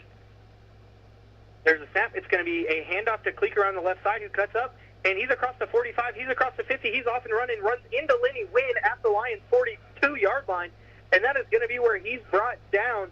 That was a big 16-yard run there for number 15, Connor Kleek, for the Musketeers, and that gives them a new set of downs and hope on this drive here as they move into Lions territory. And going off what you just said, Brandon, the Lions' defense is kind of looking around at each other like they don't know what to do. That play definitely looked like it caught him off guard there. Back in the wishbone formation for the Musketeers. Hurst under center. There's a snap. It's going to be a fake toss. Handoff to Brody Temple underneath, who's got across the 40. He's across the 35. Down. He's across the 30. Runs into the ref at the 32-yard line, or the 27-yard line. And that's going to be a 15-yard pickup for Brody Temple. And that's going to give the Musketeers another first down and a new set of downs. Salem's defense is just caught off guard by some pretty much basic plays. That's just smash mouth football right there from the Musketeers, and it's working out for them. Break the huddle, come back to the line, wishbone formation again. First under center, there's a snap. It's going to be a toss left to Cleek, who bobbles the pitch but does catch it. He's up the middle. He's across the 25, or he's across the 20, down to the 18. That's going to be a 9-yard pickup there for Cleek, and that's going to bring up 2nd and 1 now for the Musketeers. Salem's defense is sending several players in on blitzes up in the A and B gaps, but The problem is we're blitzing in the middle and the play's going outside. yep, that's what I was getting ready to say. Yep. I saw you struggling with that one. I saw you thinking about it. I was thinking how I wanted to word it. Yeah. Hurst under center, wishbone formation. There's a snap. It's going to be a fake toss, handoff underneath to Brody Temple again. Same play we've seen a lot. And Brody Temple again takes it down to the 9-yard line, and that is another 9-yard pickup for Brody Temple. And his helmet came off, so he does have to go out for a play. His mouthpiece came out too. Yep. So it's going to be a 9-yard pickup down to the 9. First and goal for the Musketeers here. 3:55 to go before halftime. They trail the Lions 30-6. Eastern brings in number 21, Lucas Langley. We've seen Langley's name a few times. So the backfield now, minus Brody Temple, has number 8, Caleb Pacheco. First under center. There's a snap. It's going to be a handoff to Kleeker on the left side. He's got some blocking. He cuts up the middle. He's down across the 5-yard line, down to the 4. So that's going to be a 5-yard pickup there for Connor Cleek, and that sets the Musketeers up 2nd and goal now as Brody Temple makes his way back onto the field. Cleek is at 44 yards rushing. And the Musketeers have been in this position a couple times. Unfortunately, they just shot themselves in the foot. So they look to put some more points on the board here. First under center, wishbone again for the Musketeers. Receiver on both sides. There's a snap to Hurst. He's going to hand it off to Temple, who's going to cut around the left side. Great wrap up there from Case Callaway, but Temple does get away, but he is again met by Lenny Wynn, DJ Ward, and another Lion. I couldn't quite see who that was, but it's going to be a 1-yard pickup down to the 3-yard line. So now it's 3rd and goal from the 3 here for the Musketeers. Lenny Wynn's presence is being felt on this drive. Yep. Lenny made a great tackle there, him along with DJ Ward. Cage Callaway, great wrap up in the backfield to slow Temple down. So they break the huddle, come back to line. Again, wishbone formation. No, it's going to be a power tush-push formation. There is the snap, and it's going to be a handoff around the right side. We saw the Eagles run it last week, and it's going to be an illegal formation or a false start there on the Musketeers, and again, shooting themselves in the foot. The Musketeers lined up in the tush-push, faked the QB sneak and handed it to one of the backs, and we saw the Eagles do it last week, and it worked out for them, just they shot themselves in the foot with another penalty. I think they would have scored on that play too, honestly. Connor Cleek was walking into the end zone. So now they've got 3rd and goal back at the 8-yard line after the 5-yard penalty. They break the huddle, come to the line.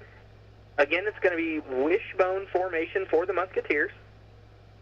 Hurst confirms the play with Temple. There's a snap. It's going to be a fake handoff. He's got a receiver in the back corner of the end zone. He's going to throw it to Pacheco, and it's going to end up hitting off the shoulder pads of Peyton Shockey right off the numbers. And you know what they say, those are hard balls to catch when they hit you right in the chest. And that would have been another turnover inside the end zone for the Musketeers, but luckily for them, Shockey just couldn't hang on. And I think if Shockey would have caught that ball, he would have housed it. Yeah, there wasn't very many kids in front of him in the end zone. There was green grass. Unfortunately, Peyton just couldn't come down with it, so it's 4th and goal now from the 8 for the Musketeers, and they're come out again in that power set formation. It's not really, but it won't matter because the Lions take a timeout, and we will be back after a commercial break.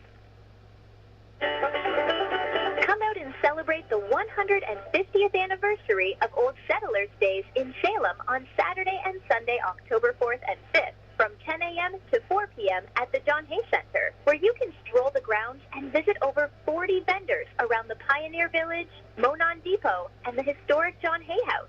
You may even hear a story or two and catch demonstrators set up in the blacksmith shop, the carpentry shop, and the loom house to demonstrate how life was back in the 19th century. There will be parched corn and apple cider and a ham and bean dinner located at the train depot starting at 11 a.m. There's a pie and scarecrow contest this year, along with story time on both days at 12 p.m. and 2 p.m. at the schoolhouse, and historical brick street tours on Saturday and Sunday. There will be 7 tours on Saturday and 6 on Sunday, running from 11 a.m. to 3 p.m. on Saturday and noon to 3 p.m. on Sunday. Tours are $10 per person, and paid reservations will be accepted by calling the Stevens Memorial Museum at 812-883-6495 or email. And we are back here as the Musketeers have 4th and goal here on the Lions' 8-yard line, and the Musketeers come out under center in a wishbone formation. Let's see what Coach Williams has drawn up. There's the snap. It's going to be a toss, and it's going to be a reverse, and it's going to be blown up in the backfield by number 50, Case Calloway, and that is going to drop the Musketeers for a loss there of about 6 yards, and that's going to be a negative 6-yard run there for number 34, Unknown. And the Lions offense takes over 1st and 10 on their own 14 with 1 minute and 37 seconds to go before halftime. Yeah, Case Calloway is a starter for this Lions football squad.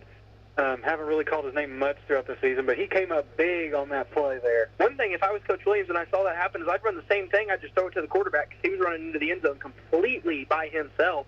So we might look for that in the second half to see if they run that and throw it to the quarterback. Braxton's under center with Moore and Dent in the backfield. 2-back set for the Lions. Receivers on both sides. There's a snap. It's going to be a toss right to Dent, who cuts back up the middle and gets tripped up after a gain of 3 there. Nope, gain of 2, so it's going to be 2nd and 8 now at the 11. Lions quickly back to the line. Under center, same formation. There's a snap. It's going to be tossed left to Dent this time, who cuts it back up the middle and is met at the 23-yard line. So that's going to be a 7-yard pickup, and the Lions will take their second timeout of the half, and we will be back after a commercial break. At info@johnhaycenter.org. Get up early on Sunday for an old-fashioned church service in the Old Pioneer Church House, hosted by Adam Livingston. Don't forget to visit Old Settlers Days in Salem on Saturday and Sunday, October 4th and 5th.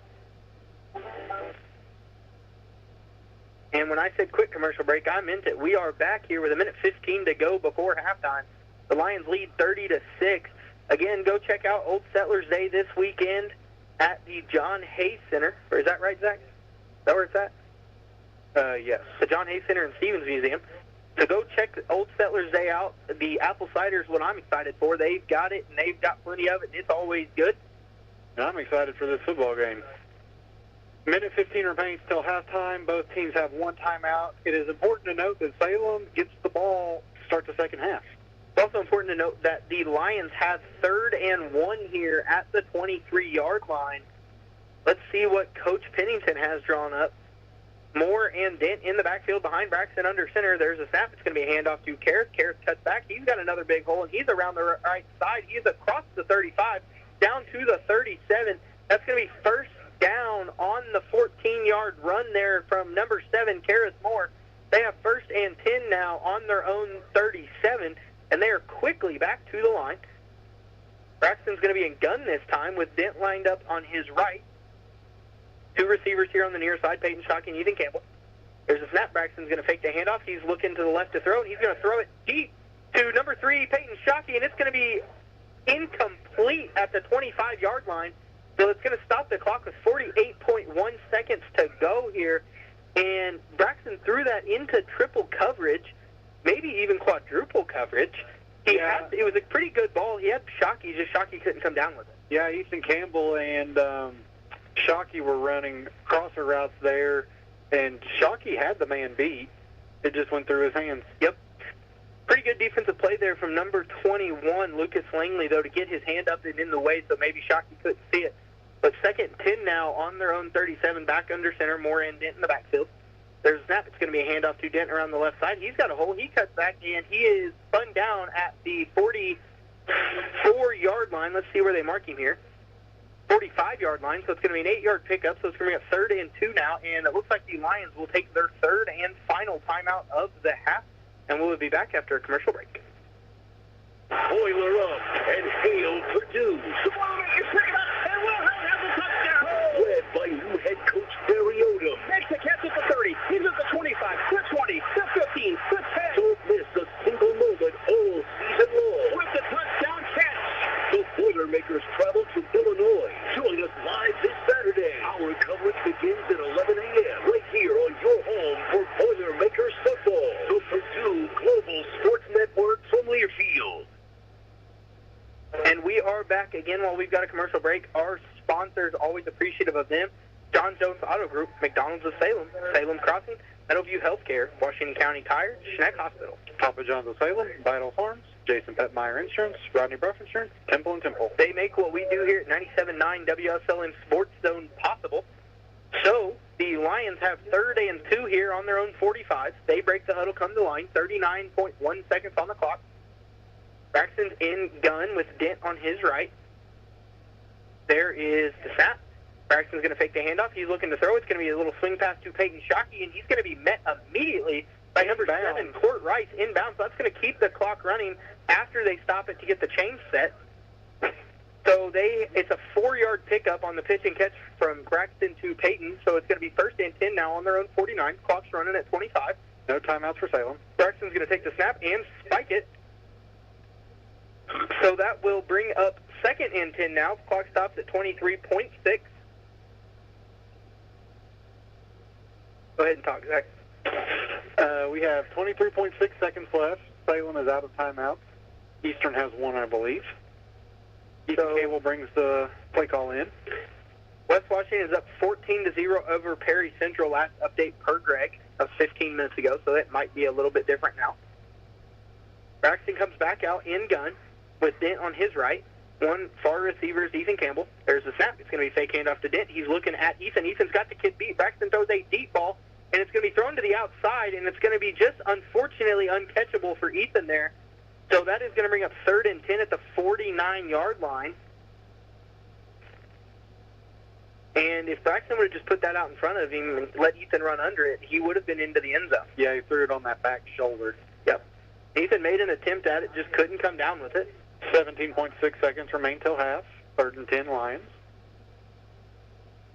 Let's see here. I would expect a pass play on this, more than likely. So it's going to be 17.6 here. Lions come out under center. Braxton under center with Dent and Moore in the backfield.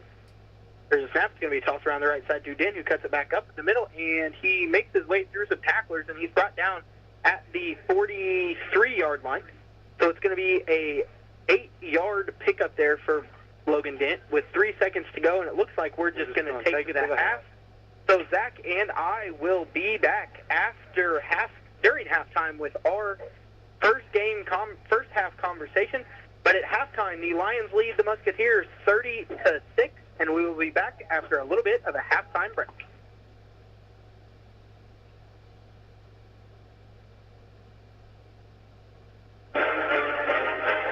Stand by for the second half. This is the Salem Lions High School Football Halftime Report on WSLM 97.9 FM. It's time for the Commissioner's Corner, an exclusive weekly conversation about Indiana high school sports with the Commissioner of the IHSAA, Paul Neidig. Now for an up-to-the-minute report about what's happening in the constantly changing world of high school sports. Here's Coach Bob Lovell with Commissioner Paul Neidig. Welcome back, everyone, to our weekly conversation with the Commissioner of the IHSAA, Paul Neidig. And Commissioner, thanks for taking time to join us. Appreciate it. Man, what a busy time of year.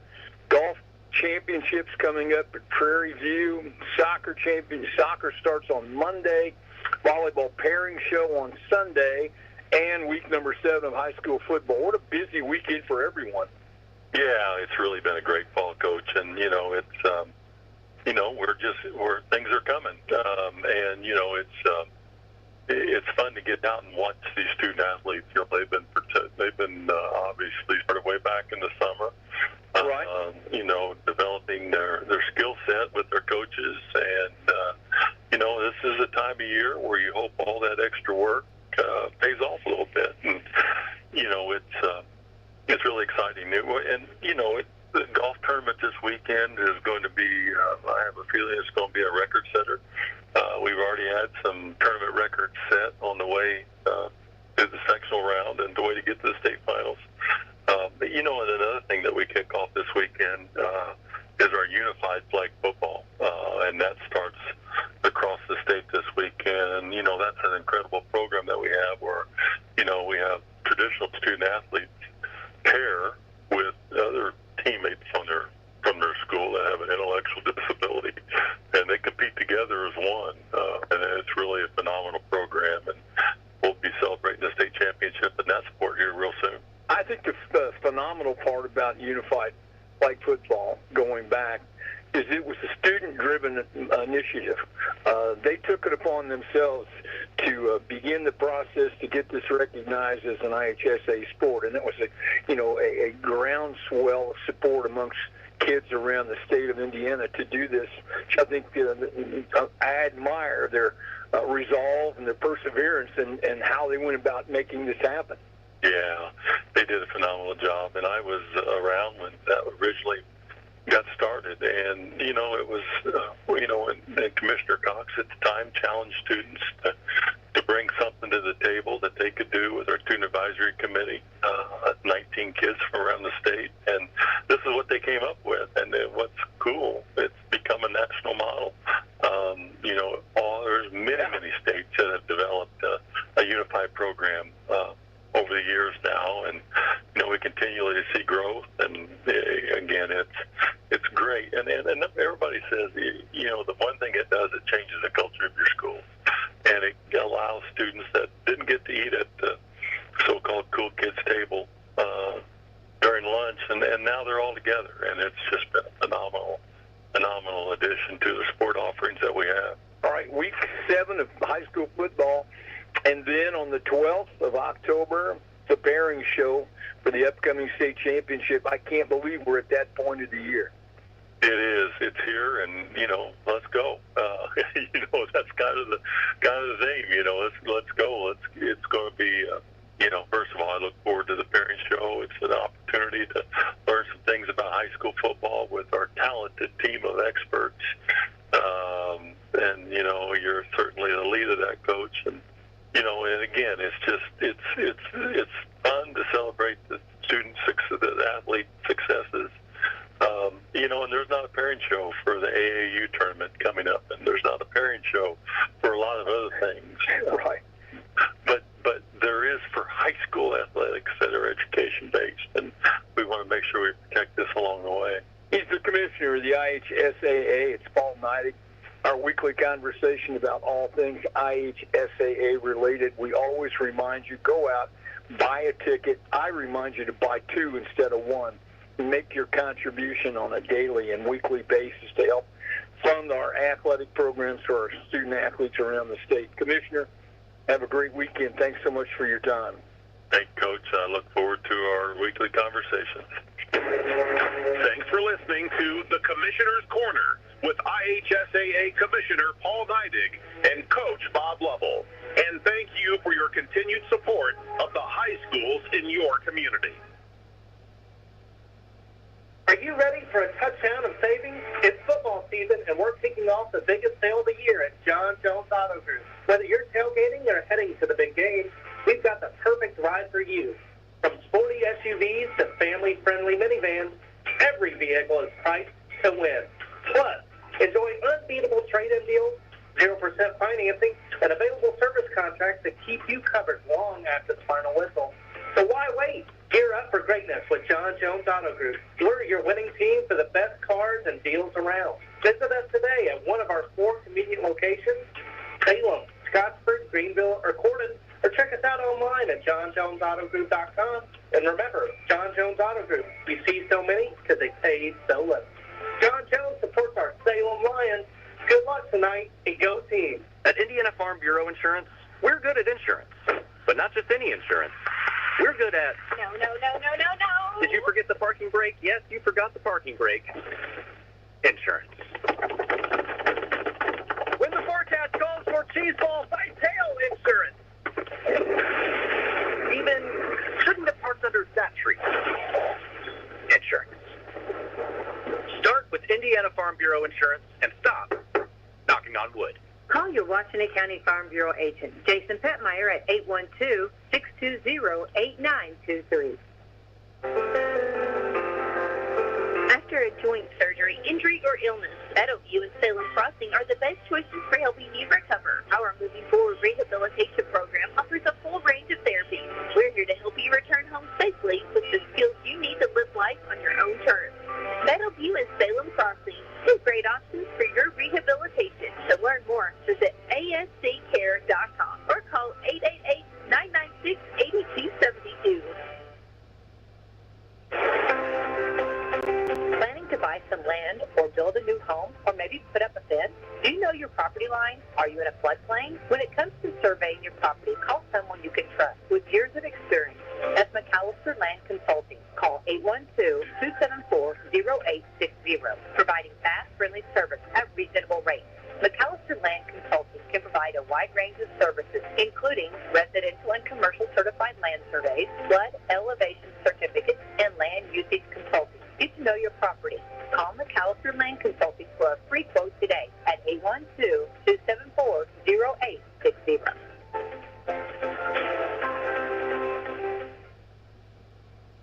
Let's get on our feet and give a big hand to the starting lineup at McDonald's here in Salem. The quarter pounder is coming on the field. Filet-O-Fish and those golden delicious fries are warming up on the sideline. And now for the feature star of the night, the Big Mac.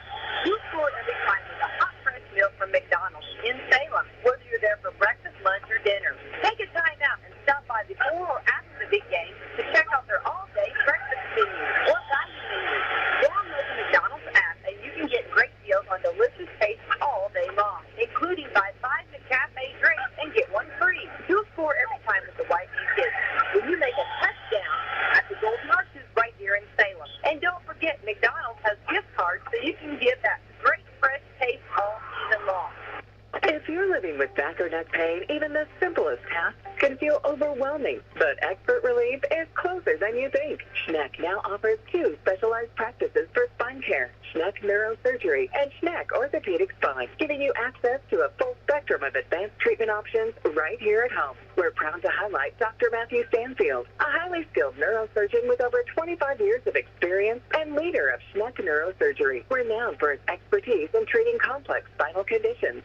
Schneck Spine Care Program proudly welcomes Dr. Kenneth McKinley, a board-certified orthopedic spine surgeon with over a decade of experience, who now leads Schneck Orthopedic Spine. Together, these 2 practices bring you comprehensive spine care, from advanced imaging and non-surgical therapies to expert surgical solutions, all tailored to your unique needs. And because it's Schneck, you'll receive compassionate, high-quality care without having to travel far. Visit schneckmed.org to learn more. Schneck Orthopedic Spine and Schneck Neurosurgery. Expert spine care close to home.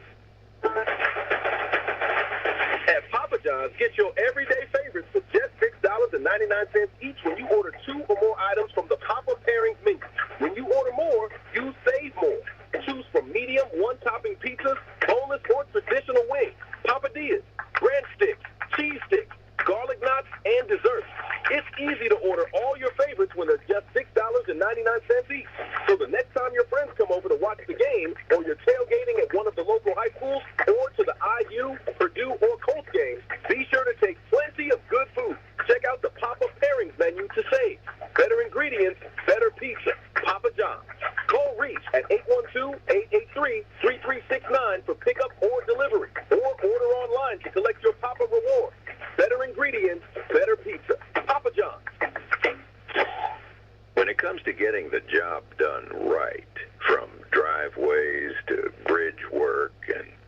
paving to construction and excavating, there's one name you can count on: Temple and Temple Excavating. Serving homeowners and also handling big jobs for city, county, and state highway projects. They've built a reputation on quality work since 1948. Driveways, construction, demolition. If you need it moved, cleared, built, or torn down, call Temple and Temple Excavating at 812-883-6644. Temple and Temple, digging deep and building strong communities, one project at a time. Call Temple and Temple today and get the job done right. The spookiest weekend in racing is coming to Salem Speedway.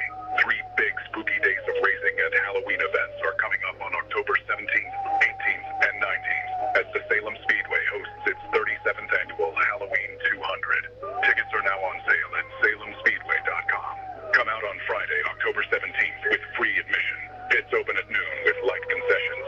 Come see Street Stock and Crown Vic practice from 3 to 6 p.m. and stick around for trunk or treat after practice with a band and a best decorated camper contest.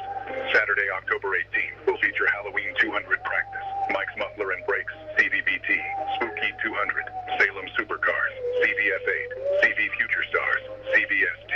The pits open at 10 a.m. with spectator gates open at 1 p.m. and practice at 1 p.m. with races starting at 5 p.m.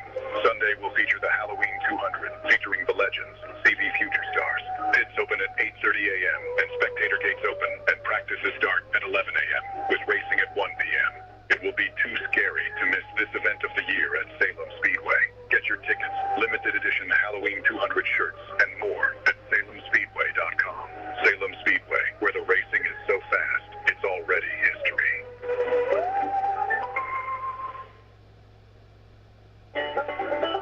Come out and celebrate the 150th anniversary of Old Settlers Days in Salem on Saturday and Sunday, October 4th and 5th, from 10 a.m. to 4 p.m. at the John Hay Center, where you can stroll the grounds and visit over 40 vendors around the Pioneer Village, Monon Depot, and the historic John Hay House. You may even hear a story or two and catch demonstrators set up in the blacksmith shop, the carpentry shop, and the loom house to demonstrate how life was back in the 19th century. There will be parched corn and apple cider and a ham and bean dinner located at the train depot starting at 11 a.m. There's a pie and scarecrow contest this year, along with story time on both days at 12 p.m. and 2 p.m. at the schoolhouse, and historical brick street tours on Saturday and Sunday. There will be 7 tours on Saturday and 6 on Sunday, running from 11 a.m. to 3 p.m. on Saturday and noon to 3 p.m. on Sunday. Tours are $10 per person, and paid reservations will be accepted by calling the Stevens Memorial Museum at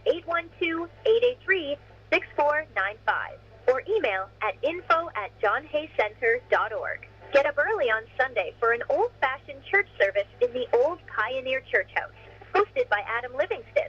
Don't forget to visit Old Settlers Days in Salem on Saturday and Sunday, October 4th and 5th.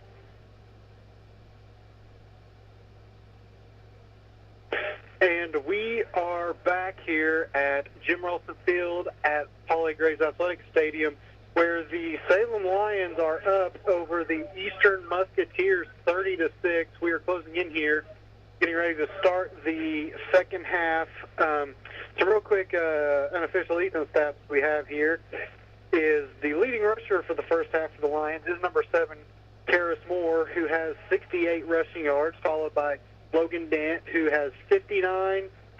Peyton Shockey has 15. And Braxton Dean has 12. Braxton has also got 31 passing yards, going 67% in the first half passing. And then for the Eastern Musketeers, we have the leading rusher would be 87, Brody Temple. He has got 72 rushing yards, followed by number 15, Connor Cleek, who has 44 rushing yards.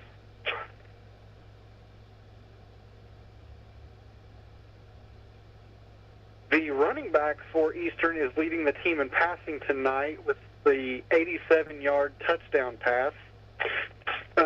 Penalty-wise, Eastern has 45 yards in penalties on 4 penalties. Salem has 25 on 2. A few quick stats I saw from the first half I thought was interesting. This game isn't really playing out. The score doesn't reflect how the game on the field is, if you ask me personally. Eastern has more first downs in that first half than Salem does. Eastern has 7 first downs in the first half to Salem's 5. And Eastern's longest drive was 11 plays, which ended in a fumble in the end zone, while Salem's longest drive is 9 plays, which ended in a touchdown. Brandon, what do you got to say to that? I think you said it pretty much the best there. I don't really think this score reflects how the game's played out. Did you mention, I think you mentioned that they had an 11-play drive that resulted in a fumble in the end zone. And then Salem went and scored on that drive. Yeah, it's 30-6, but Salem's really capitalized off of Pekin's 3 turnovers. If it wasn't for the turnovers, honestly, I think it's a whole different ballgame. Absolutely, because, Pekin, other than the first turnover and the second one, they fumble into the end zone. I mean, they had an 11-play drive going. They were going to put points on the board. The last one, they ran reverse, great defensive play there that stopped it in the backfield. But again, I think, penalties kind of shot themselves in the foot there. They had it 3rd and goal on the 3-yard line and ended up 4th and goal on the 8. So I think you pretty much said it pretty well with it's not. You watch the game and you think it's like a 16-15 ball game, and then you look at 30-6. Yeah, if you looked at the stats minus the turnovers, you'd think, wow, Pekin's playing pretty good. Yeah, to put it in perspective, Salem has 154 rushing yards and 31 passing yards in the first half, and Eastern has 120 rushing yards and 87 passing yards. So statistically, they're right there with us. Well, statistically, they have more yards than we do. They have more first downs than us as well, and they've had longer drives than we have. So really, Pekin's controlled this game until they just can't finish. They have controlled the game until they didn't. Like you said, they've controlled the game. They just can't finish the game. And that's pretty much been, I think, probably we mentioned it before the game. If you look at the Pekin scores, this is probably what their seasons looked like. So they've been in every game. They've been able to compete with pretty much everybody until they shoot themselves in the foot. Exactly. I'll give some quick score updates here. We have 30 seconds till the second half starts. These are all halftime scores. Charlestown up over Corden 13-10. Silver Creek over North Harrison 20-16. Brownstown commanding 49-0 lead over Madison. Jeffersonville and New Albany's tied up at 7.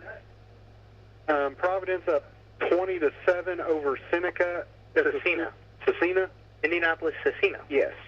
20-7. Floyd Central's up over Bedford North Lawrence 24-16. That surprises me a lot because B&L's offense, their quarterback's thrown for 1,900 yards this year. Very, very impressive team down there. Up there at B&L.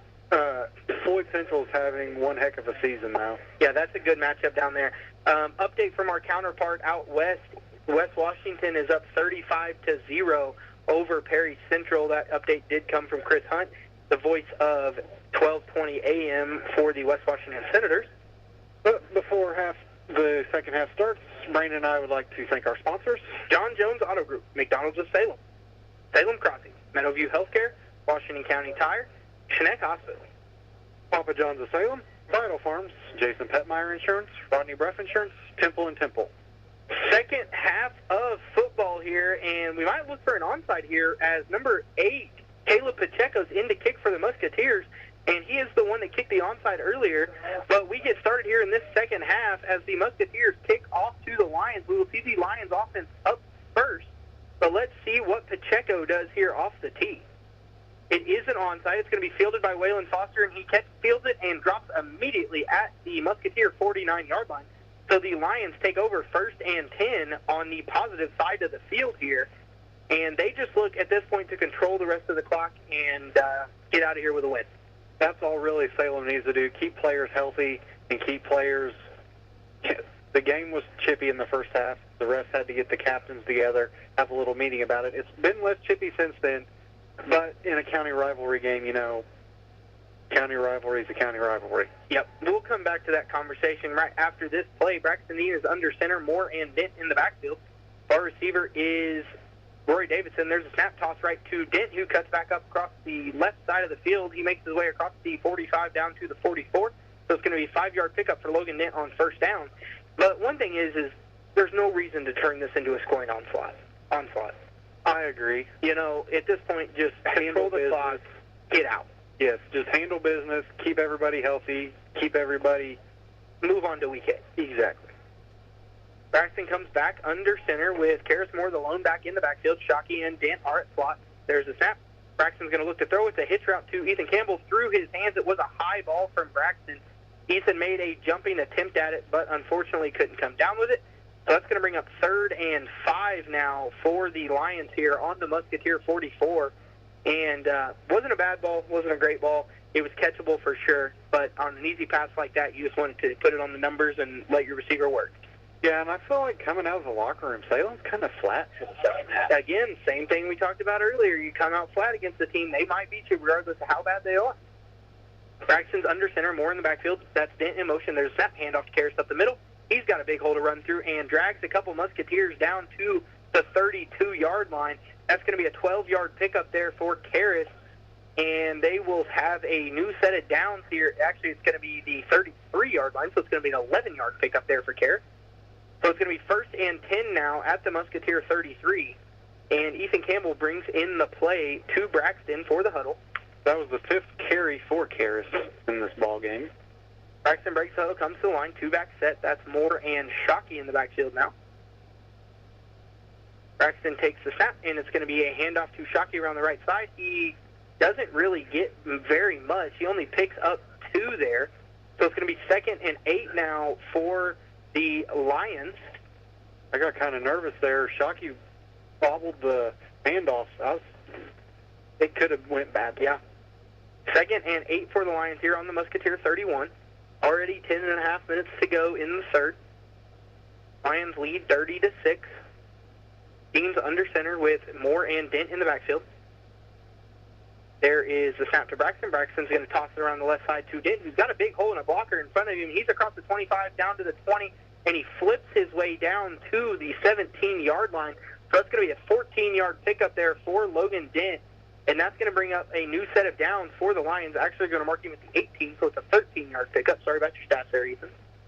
I guess I didn't realize the clock stops for every chain to move. It stops, like they set the change, they move it again. No, it's not the 2-minute rule. I didn't know that. So Braxton breaks the huddle, comes back to the line. 2-back set for the Lions. That is Moore and Shockey. Near receivers, Ethan Campbell. Dent's in motion. There's a snap. It's a toss around the right side to Dent. Dent cuts his way to the outside. He's getting chased by some Musketeers, and he is pushed out of bounds at the 15, I believe, is where they're going to mark him. Yep, the 15, maybe. The rest are all moving back and forth. Number 34. Yep, the 15. Unknown in on the tackle. Yep. So it's going to be a 3-yard pickup there for Dent on first down. 2nd and a long 7. Braxton's under center, Shockey and Karis in the backfield. Braxton gets his team set. Dent's in motion. There's a snap. It's going to be a fake toss. He's going to roll it to his right, looking to throw, and he's going to throw it deep into the end zone, and it's going to be caught for a touchdown by number 20, Drake Cottrell. That's going to be his 2nd receiving touchdown of the game, and that extends the Lions' lead 36-6.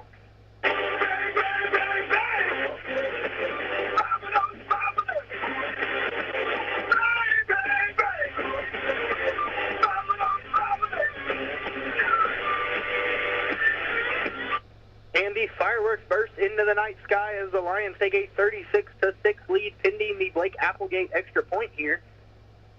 He is perfect on the night so far. There's a snap, hold is down, kick is off the helmet of a Musketeer, and it's going to land in the end zone, so that will be no good. The Lions' lead stays 36-6 here with 9:34 to go in the third quarter, and I think we'll probably just stay right here. Yeah, I might as well. Cottrell on that reception, he did a little toe tap there on the sidelines. Yeah, it was a very athletic catch from a kid that we really haven't called his name at all this year offensively. And he has 2 touchdowns tonight. 2 receiving touchdowns, pretty much the same route in the end zone. It's a 15-yard pitch and catch from Braxton to Cottrell there in the end zone. That is Drake's second touchdown of the game, Braxton's second passing touchdown of the game. But the Lion lead goes to 36-6. In for the kick is number 18, Renee Alvarez. Back deep for the Musketeers is number 2, Boston Lee, and number 21, Lucas Langley. 9:34 remains here in the third quarter. Like Brandon said, 36-6, Salem over Eastern. The Musketeers, one thing I want to mention is they only have 10 guys on the field right now. Yeah, the ref holding up 10. There comes Bill. Oh, I looked out to see their formation, and I saw 4-4-2, and I was like, well, that's not... That doesn't add up. So they do get their 11th player on the field. That is number 28, James Jeter, freshman. But Renee is ready to kick. The refs are getting ready. Let's see here. Waiting for the whistle. Ref's hand goes up. There's the whistle. Renee kicks it deep, and it's going to be fielded by Boston Lee at the 11-yard line. He's going to take off down the right side, and he's going to stay on the right side. He's going to try to cut back, but he doesn't go anywhere after the cutback. So they will take over 1st and 10 on their own 24-yard line. Thought there was a flag on the play, but that was just a T rolling across the field. Again, Renee is a late addition to the team. Tried to play linebacker for a week. Absolutely hated it. So that's what he said? Yep. They moved him to kicker. He's a good kicker. He is. Previous soccer player. I can see it. So Renee, again, with a deep kick. He kind of reminds me of Johnny Talley. A little bit. Eastern breaks the huddle, comes to the line. Hurst under center, wishbone formation lined up behind him. That's Temple, Martin, and Cleek in the backfield. Near receiver is unknown. There is the snap, and he's going to hand off to the fullback to Cole Martin, and he's going to make his way forward, and I think he fumbled the ball. Right now it's a 5-yard pickup, but I think Martin might have fumbled. Nobody. Yep, it was a fumble, and there's a flag, and it's a late flag, and it's going to be on Salem if I had to guess.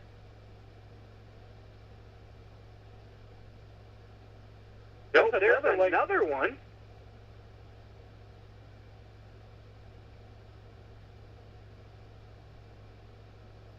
Personal foul on Salem.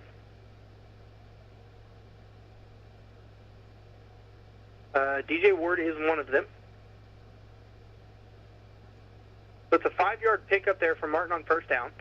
Now it's going to go 15 more yards.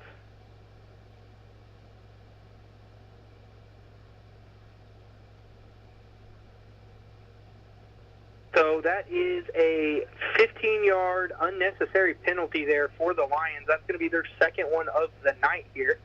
So now they have 1st and 10 at the 44. Musketeers back to the line. Under center is Hurst with wishbone lined up behind him. Near receiver is Pacheco. Hurst gets his team set.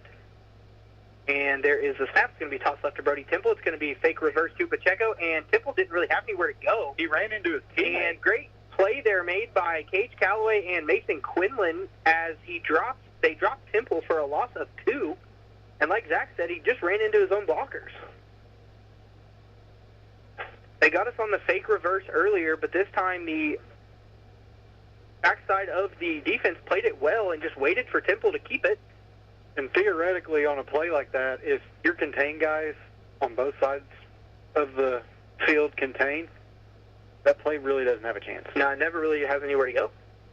So it looks like Hurst is under center. There's a snap. It's going to be a fake toss to Cleek. Handoff underneath the Temple, who cuts back, and he is dragging Lions across the 50. He comes up the football. He was down. They're calling him down. Yeah, they are marking him down. He was definitely down. So that's going to be a 10-yard pickup there from Brody Temple on 2nd down. So that's going to bring up 3rd and 2 now for the Musketeers on the Lions' 48-yard line. We've got 8 minutes to go here. Lions lead 36-6, but the Musketeers look to cut that lead here. Musketeers back to the line. First under center, wishbone lined up behind him. Near receiver is unknown. There's a snap, and it's going to be a fake toss. Handoff to Temple. It's the same play underneath. Temple breaks the tackle, and he makes his way down across the 1st down marker down to the 45. So that's going to be a 3-yard pickup there for Brody Temple, and that is going to give the Lions, or the Musketeers, a new set of downs here on the Lions' 45-yard line. Eastern's starting to get a drive established here. Yeah, and I mean, we've seen them do it pretty much all night. Unfortunately, they just get to a point where they just shoot a bullet into their foot. Like we said, statistically, they're defeating us. Yep. But the scoreboard doesn't reflect that. So they come back to the line. Hurst under center. Again, wishbone formation. Pacheco is the far receiver there out there by himself. There is the snap. It's going to be a fake toss. It's going to be the same play. Hand off to Brody Temple underneath.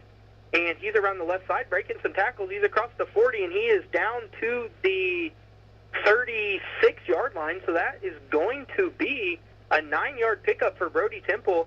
And Coach Williams is running the if it ain't broke, don't fix it offense. That's the third straight time they've ran that play. Yeah, when Brody Temple got up there, he's kind of nursing that. It looks like an ankle. I'm sure he probably just got rolled up on the sideline if I had to guess. He's been a workload on this drive. So they send in unknown into the backfield. We don't have a name for this kid. He's number 34. We would call him by his name, but he's not on the roster. Yep. So Hurst under center, 2nd and 1. There is the snap. It's going to be a fake toss. It's going to be a handoff to Cleek underneath. He had nowhere to go, but he makes something out of it. He was stopped immediately. There's a late flag on the play, and it's going to be...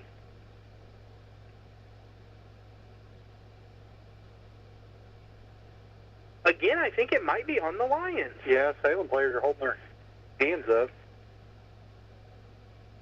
Yep, so that was, I think, good enough for the first down. It was a 1-yard pickup by Cleek, but personal foul on the Lions, another 15-yarder. Nobody up here in the box knows what happened.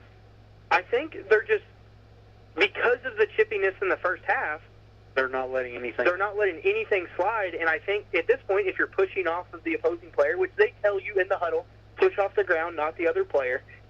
So if they see you pushing off the other player, there's a very good chance the flags come out. So that is the second 15-yarder on the Lions of this drive. So now it's 1st and 10 Musketeers on the Lion 19. Hurst under center. Once again, wishbone formation. Double tights now for the Musketeers.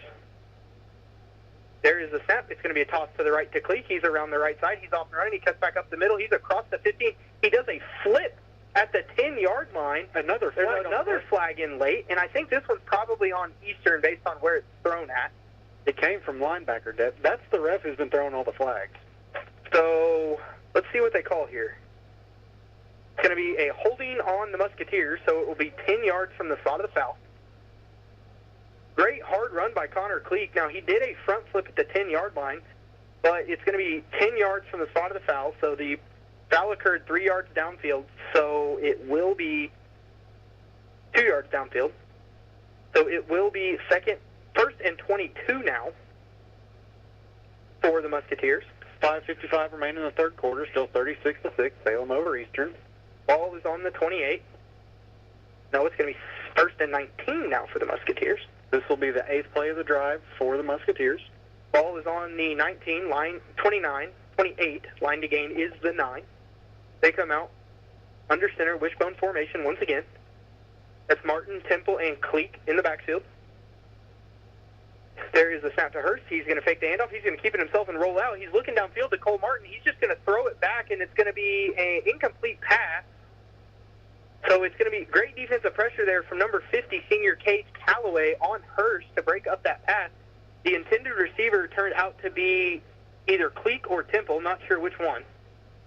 They were both over there. So now it's 2nd and 19 for the Musketeers.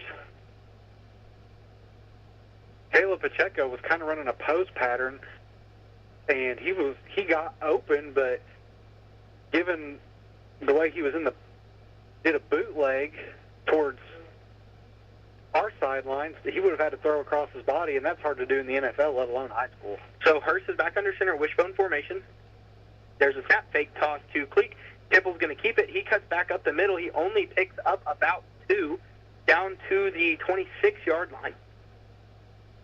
27-yard line is where they're going to mark him, so it's going to be a gain of 1. So it's 3rd and 18 now for the Musketeers here on their own 27-yard line. Temple has 93 yards so far in this game. He has been majority workhorse for the Musketeers the entire game. Cleek has been the other one. Yeah, that's the 14th rush by Temple. Hurst back under center, Wishbone in the backfield. That's Martin, Cleek, and Temple. There's a snap. It's going to be a fake. A toss left to Temple. He's going to toss it back to Pacheco. He's going to be wrapped up in the backfield by freshman Mason Quinlan, and that play is going to be stopped. It was that reverse pass, but Mason Quinlan, the freshman, played it great. Never gave Pacheco time to throw it. So they have 4th and 26 now at the Lions' 35-yard line. And I'll tell you what, this play just keeps going backwards. Or this drive just keeps going backwards. Number 2 comes in for Eastern. Pacheco and Martin head to the sideline. That is Boston Lee. Boston Lee and number 34, unknown, brought out onto the field. The Musketeers come out in a gun formation with Cleek to the left of Hurst, 2 wide receivers here on the near side. There's a snap, and it's going to be fake handoff to Cleek, and Hurst is going to roll to his right, and I hope this is not a design quarterback run. And that looks what it appeared to be. So Hurst is going to pick up, see where they mark him at. He's going to pick up 6. Unfortunately, 6 is not 26. So it will be a turnover on downs for Pekin, and the Lions defense holds, and the Lions offense takes over 1st and 10 now on their own 29-yard line. Brandon, that's another 11-play drive by the Musketeers that just stalled out. I'm telling you, they went from 3rd and 5 to, or 2nd and 5 to 1st and 19. We'll come back to this after this play. Braxton's under center, more in Dent in the backfield, 2 wide receivers on the near side. There's a snap. It's going to be a fake toss. It's going to be a handoff to Dent around the left side, who cuts back up the middle and is met by Brody Temple. There's a flag on the play, and that's going to be a holding on the Lions, I believe.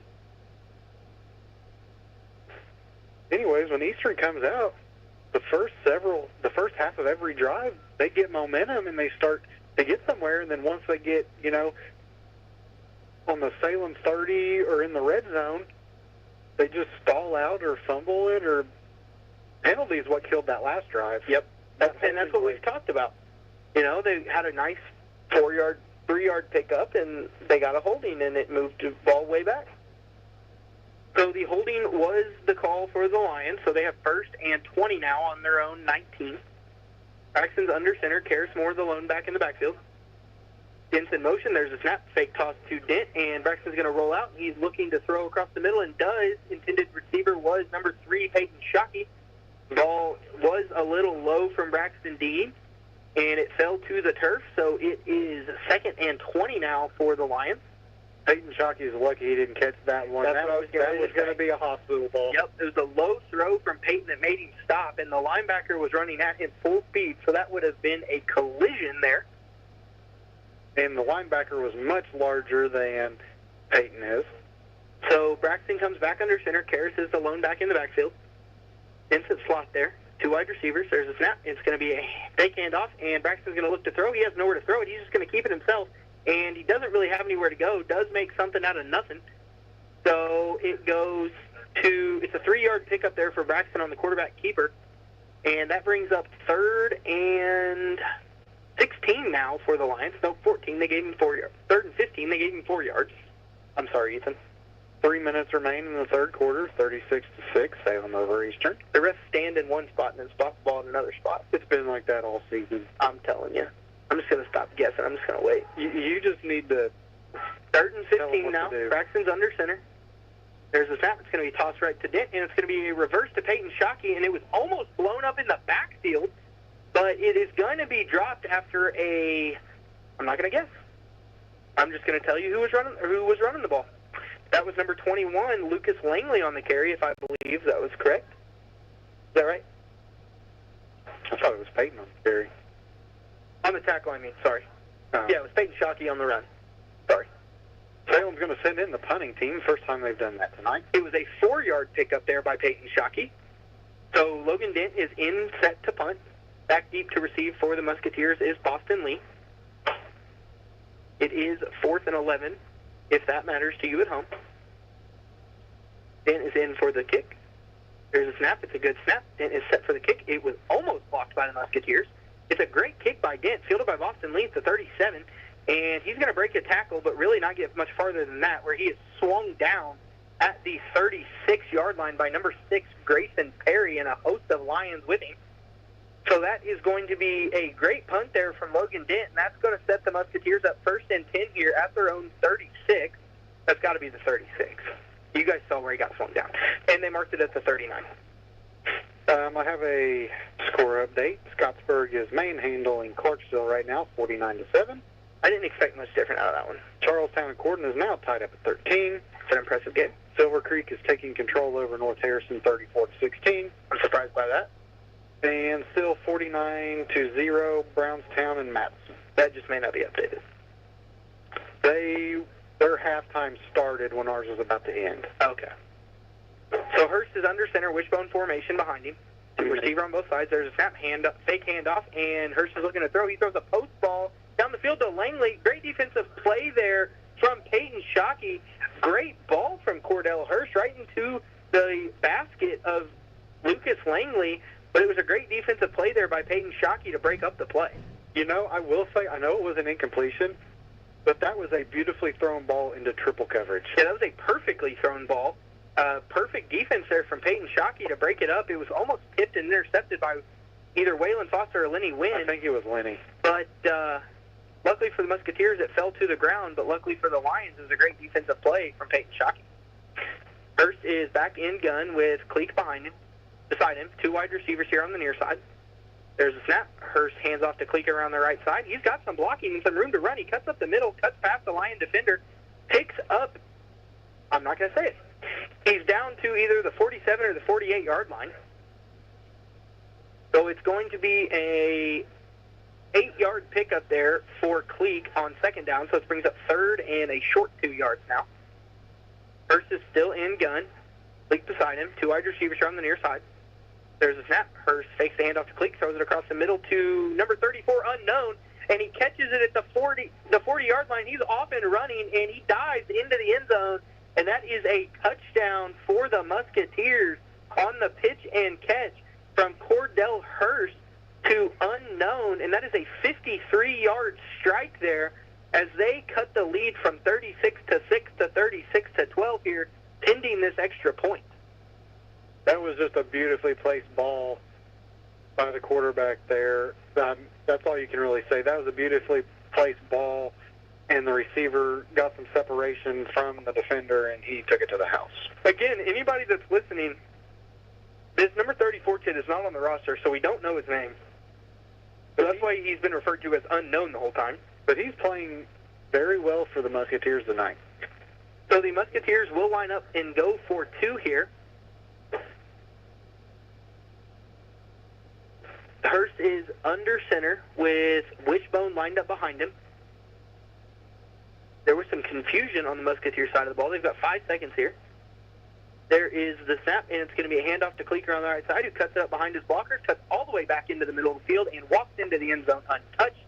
And they cut the lead to 36-14 with 1 minute and 7 seconds to go here in the third quarter.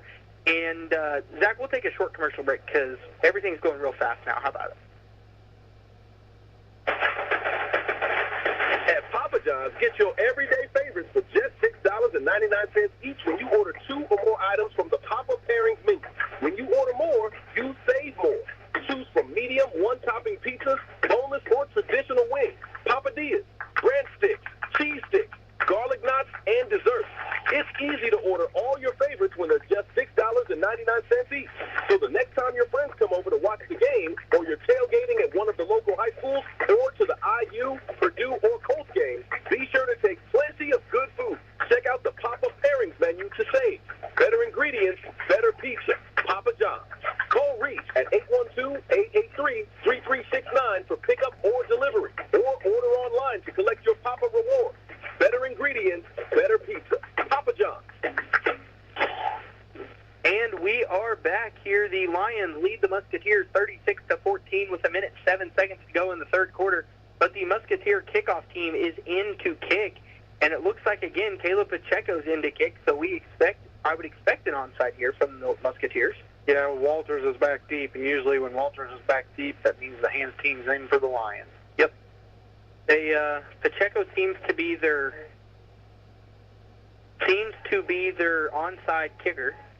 They have another kicker that's got wears number 30, Jeffrey Fowler, but he is on the sideline. The Musketeers have set the kickoff on the near the far hash. Checo runs up, and it's a deep kick, actually, into a hole on the field, and it's going to bounce at the 30, and Dylan's going to run around the right side with it, and he tries to cut back, does find a hole to cut back through, and Dylan's running down the right side, and he's off and running, and he is going to be brought down by number 21, Lucas Langley, after a great return from sophomore Dylan Walters. I believe he's a sophomore, and he is going to set the Lions up 1st and 10 here on the Musketeer 42-yard line. Yeah, Dylan Walters made something out of nothing on that return, kind of cut towards the eastern sideline, cut back across the field, found a gap, and got onto the eastern side of the field. And initially, it didn't really look like he had anywhere to go, but he did close the gap and get through one. I thought he was just going to dive on it.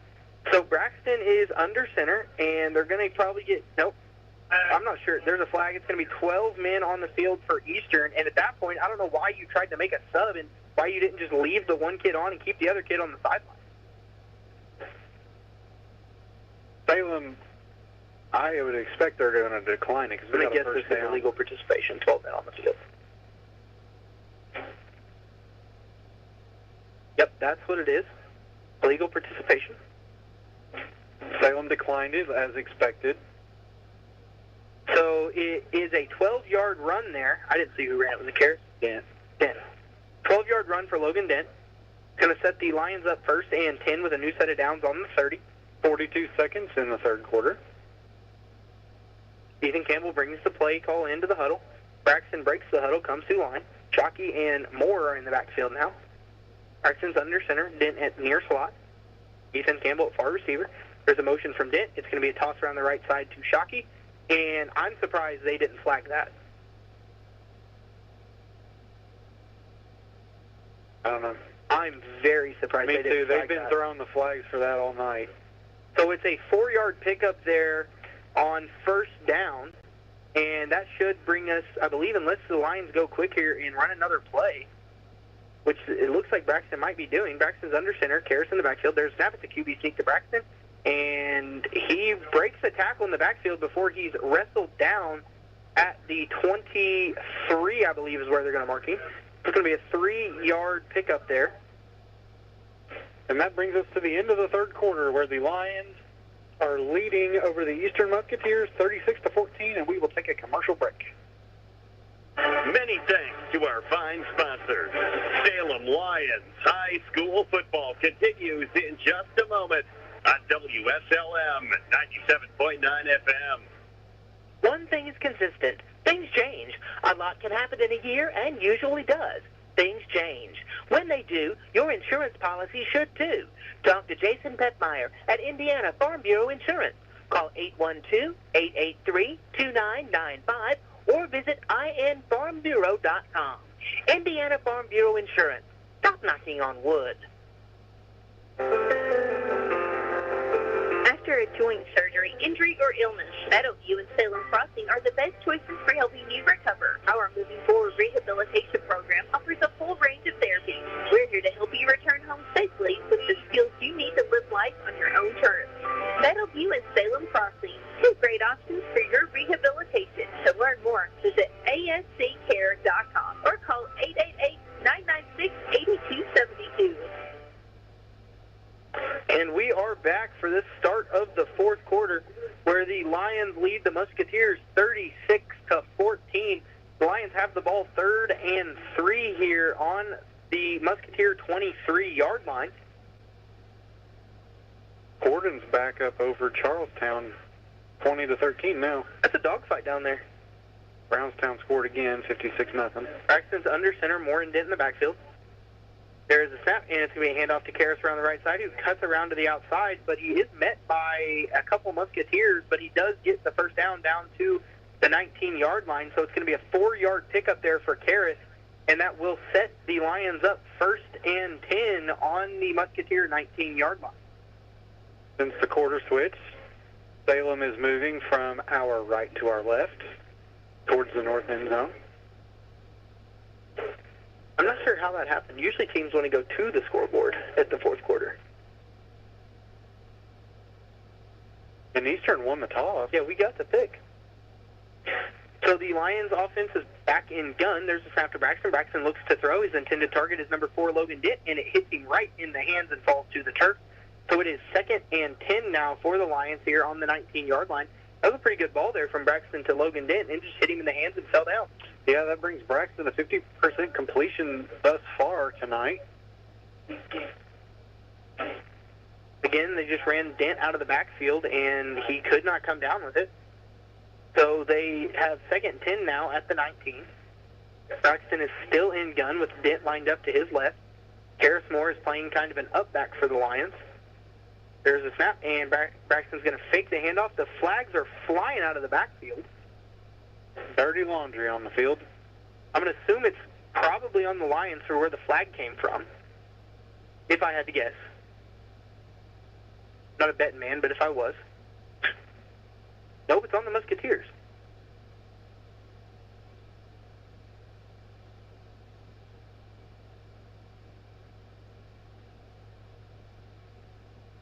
Not even sure how you get that on defense. Yeah, legal substitution. Or did they just have 12 on the field? 1, 2, 3, 4, 5, 6, 7, 8, 9, 10, 11. They had 12 on the field. That's how.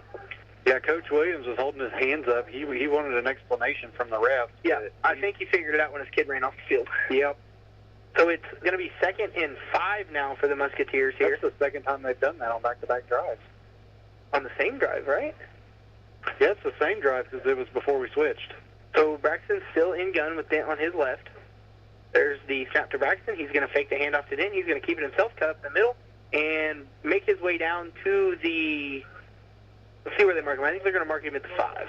Yep, the 5-yard line. So it's going to be a 9-yard pickup there for Braxton Dean. It's going to be a first down, so it's going to set up 1st and goal. West Washington is up 41-0 at halftime. It's just now halftime? Yeah, they're time zone. Yeah. Braxton breaks the huddle, comes to the line. Karras Moore, the lone back in the backfield. Temple was subbed out for Eastern. Braxton's under center. In motion, there's a snap, and Braxton drops the snap but keeps it himself, and he's going to make his way for a yard. I think they're going to give him a yard. So it's going to be 2nd and goal at the 4-yard line now. Looks like Braxton just didn't catch that snap cleanly. Is that right? That's what happened, yes. Ethan Campbell brings the play in for the Lions. 10:30 remains in this ball game. 36-14, Salem over Eastern. Again, and I'll say it again, I mean, we're up 36-14, but it doesn't seem like anybody's happy that we're up 36-14. It's been a sloppy game both ways. Yes. Braxton's under center. Karras is the lone back in the backfield. Then at near slot. Shockey at far slot. Shockey's in motion. There's a snap. It's going to be another fumbled snap by Braxton, and he's wrapped up in the backfield, and he is swung down at the 9-yard line.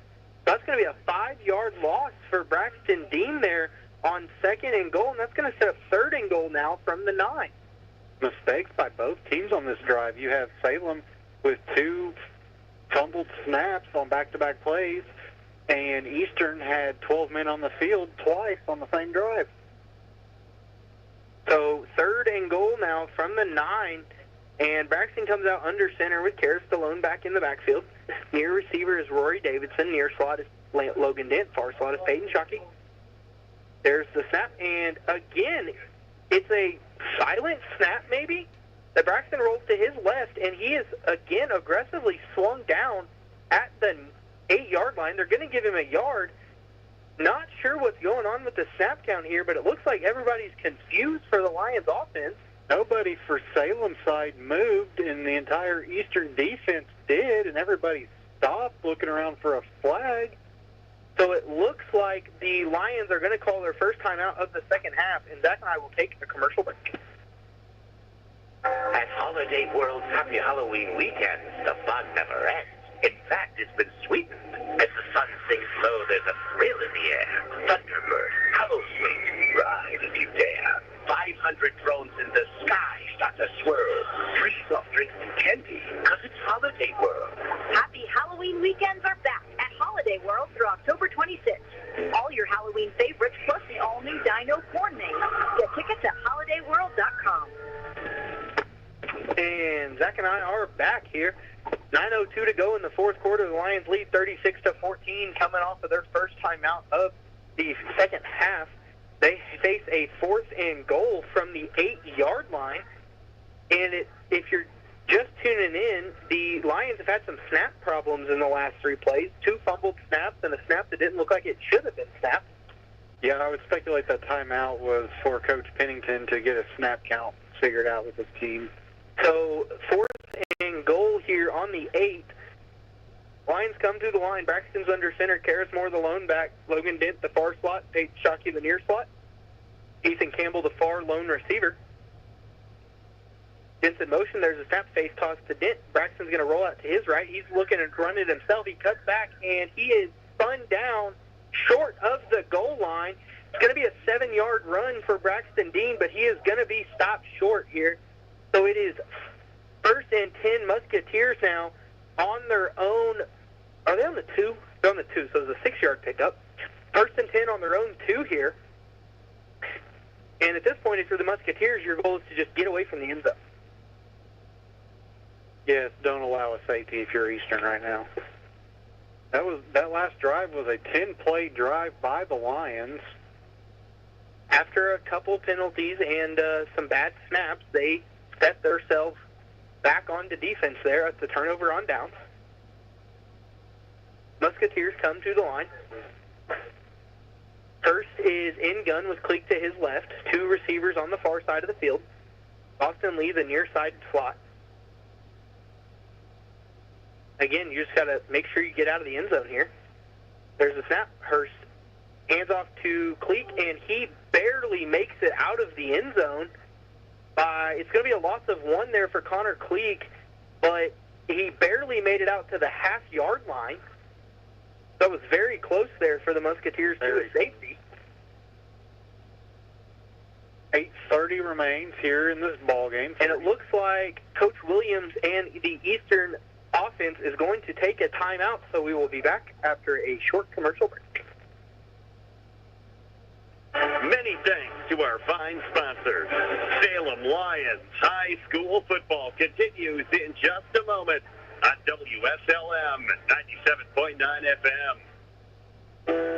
High school sports are different, especially in Indiana, and these Hoosier student athletes couldn't agree more. We all know the saying, in 49 states, it's just basketball. But this is Indiana. Well, the same is true for all high school sports in Indiana, like volleyball, and soccer, and softball, and track, and so many more. We're passionate about high school sports in Indiana. They're an undeniable part of our state's culture. They're woven into the DNA of our community. It's what we dedicate our time to. It's what brings us all together. It's what we celebrate. And as a high school student athlete, that's a pretty special environment to grow in, representing your school and having your entire community behind you. Being a high school student athlete in Indiana is something we never take for granted. And it's an experience we'll never forget either.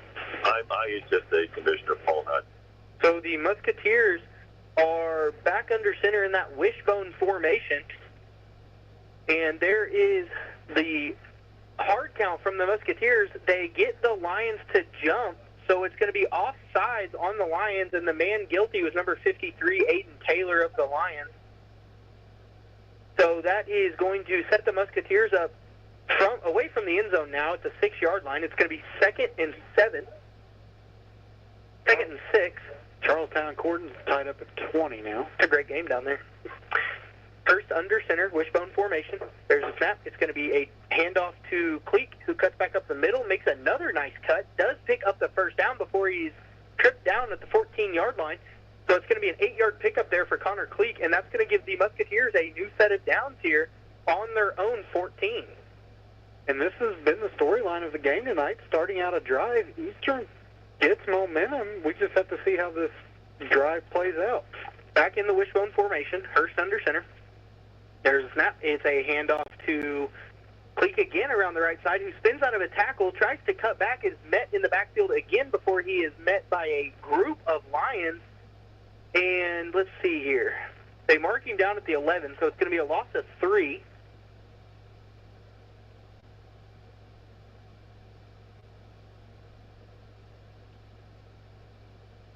So it's going to be a 3-yard loss there for Cleek on first down. So that's going to set the Musketeers up with a 2nd and 13 now at the 11. go here in the fourth quarter. Lions lead 36-14. They come back to the line.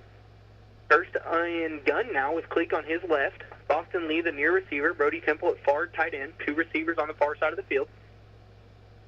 It's Boston Lee in motion. There's a snap handoff to Lee around the left side, and he's off and running. He's got some blockers, and he is met. Great defensive play there by Karras Moore. Lee does get back to the original line of scrimmage, so it's a 3-yard pickup there for Boston Lee. His first carry of the night, I believe. I don't feel like Eastern has been utilizing Lee as much as they could. He's a freshman. Which is fair. 3rd and 10 now for the Musketeers here on their own 14-yard line. And they break the huddle and come back to the line. First in gun again with Cleek on his left. Lee the near slot. Two far receivers on the far side. There's the snap. Hurst is going to hand off to Cleek. He cuts back up the middle and is grabbed by the jersey, and that held him long enough just for a group of Lions to get there, so it's going to be a gain of 0. So it still is 4th and 10, I believe.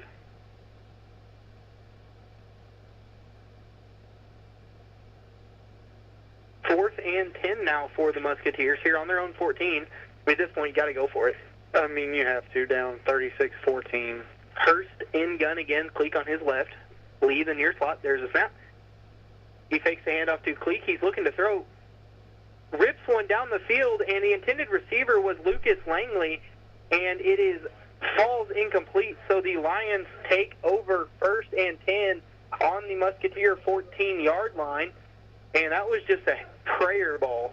And Langley had a chance to catch it. Great defense there from Lenny Wynn, but he did have a chance to catch it, just couldn't get to it. I will say Hurst throws a very pretty ball. Yeah.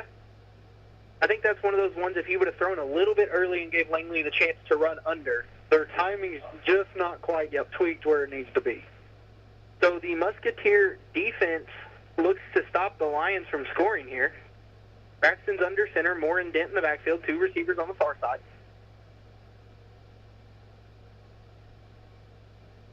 Braxton gets his team set. There's a flag on the play, and it's going to be on the Lions.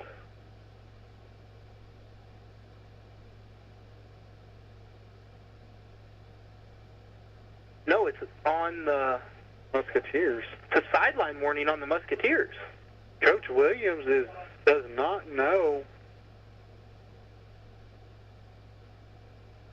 He's pointing I at think the they got him for the coach's box. So Braxton's back under center, Moore and Dent in the backfield. There's a snap to Braxton. He tosses around the left side to Dent, who finds a hole around the left side, gets tripped. There's a flag flying from late. And if I had to guess, that's on the Lions because of where it's at, so that should set them back 10 yards from the line of scrimmage. So that's going to bring us to a 1st and 20 at the 24.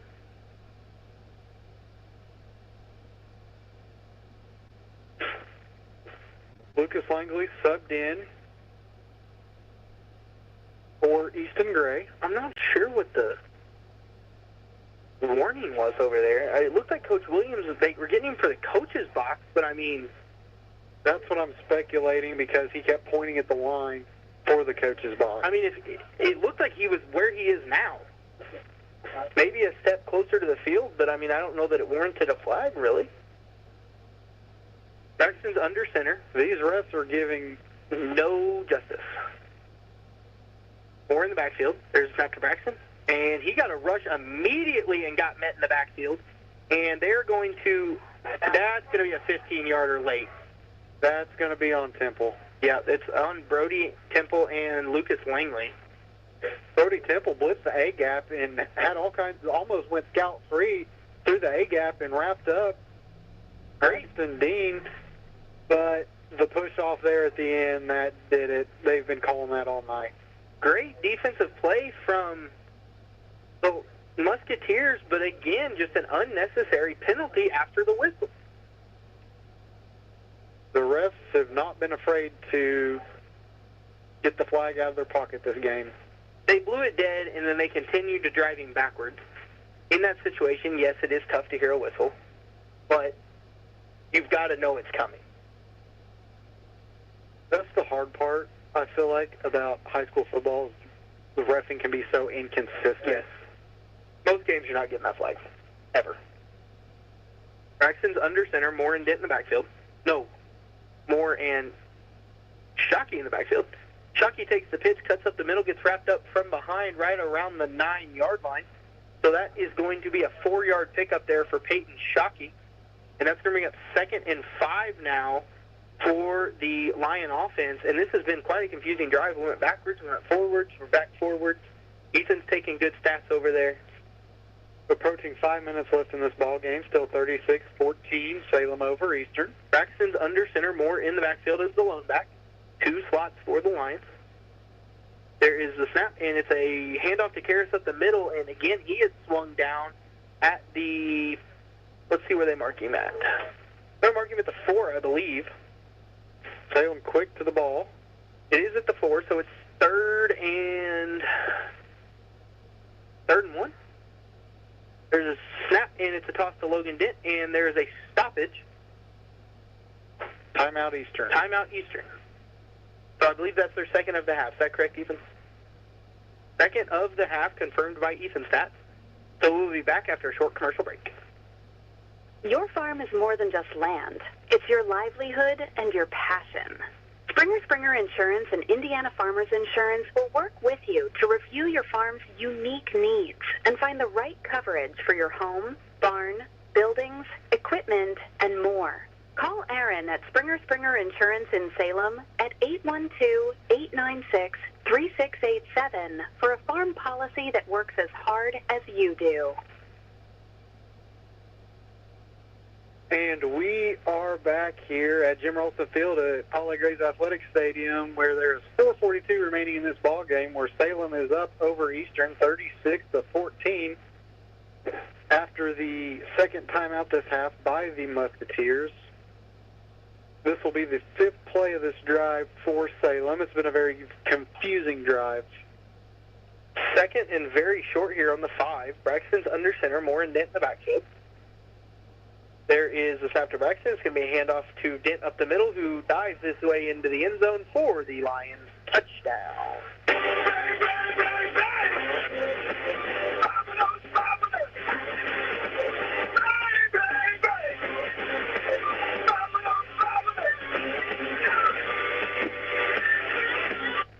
The fireworks burst into the night sky as the Lions' lead extends to 42-14, pending this 2-point conversion here.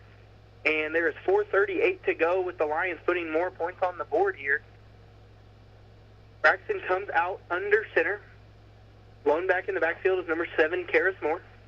Far receivers, Ethan Campbell. Dent's in motion. There's a snap toss around the left side to Dent, who cuts up the middle and drags the Musketeer into the end zone for the 2-point conversion.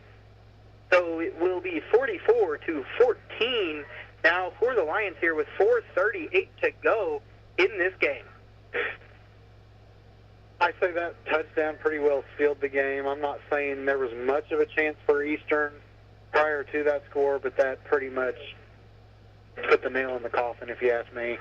I will say after the Musketeers turned the ball over on the 14-yard line, I think that kind of did it. They needed to score 3 touchdowns. I'm not saying they were out of the question, but that pretty much right there. They had to score 3 touchdowns regardless of whenever it was, and they turned the ball over inside their own 15-yard line. So, I mean, yeah, that one, we'll say that's the nail in the coffin there. So Renee is in to kick. Back deep is Boston Lee and Lucas Langley. Renee is set to kick, and it's an onside, and it's a short onside that goes exactly 10 yards before it goes out of bounds. So it went 10, spun back. The Lions had a chance to field it, but didn't, unfortunately. I'm not quite sure about that play call. So the Musketeers will take over 1st and 10 here on the Lion 49-yard line. Nick Links makes his way onto the field to pick up the tee. He trots his way out of bounds at the 45-yard line. He's being a good ball boy, keeping up the legacy, right? Oh, yeah. 4:38 remaining in this ball game. There is a 30-point lead for the Lions over the Musketeers. So the Musketeers come back to the line. 1st and 10 here on the Lions. That's not how that works.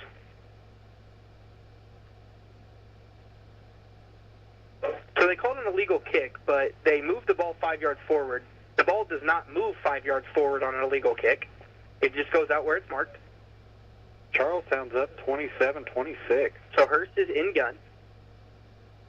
There is the snap. He drops back to throw. He's looking to his left, and he's looking across the middle. He's got time to throw and rips one down the field to Lucas Langley. Just over his head. It's going to be incomplete, so it's 2nd and 10 for the Musketeers.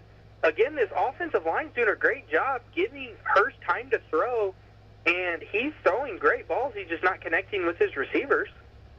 We have a final in Madison. The Cubs fall to the Braves 63-7. So Hurst back in gun. 2 wide receivers on the far side, 1 on the near side. That's Boston Lee. Hurst takes a snap, fakes to Cleek. He looks back to throw. He rolls to his right, and he throws it through the hands of Brody Temple on the sideline there. Scottsburg's put up 70 points on Clarksville. And the refs just marked it a yard too far. And they fixed it. What'd you say? Scottsburg's put up 70 on Clarksville. Oh, my gosh. 70-7. Is that game over? No. Oh, my goodness. So 3rd and 10 now for the Musketeers here on the 44-yard line of the Lions. 4:28 remain in this ball game. 44-14 Salem. Hurst in pistol now with Cleek lined up behind him. Boston Lee, the near receiver, 2 far receivers for the Musketeers. Take the snap, hand off to Cleek up the middle. And he is fighting for extra yards but does not get any. So it's going to be a gain of 1 there for Connor Cleek, and that's going to bring up 4th and 9 here. And that's going to be a timeout for the Lions. So we will be back after another commercial break. Many thanks to our fine sponsors. Salem Lions High School football continues in just a moment on WSLM 97.9 FM. Again, I would like to take this time to thank our sponsors, John Jones Auto Group, McDonald's of Salem, Salem's Crossing, Meadowview Healthcare, Washington County Tire, Schneck Hospital. Also, Papa John's of Salem, Vital Farms, Jason Petmeyer Insurance, Omni Bruff Insurance, Temple and Temple. We also want to thank everybody who tuned in tonight that couldn't make it out to the game.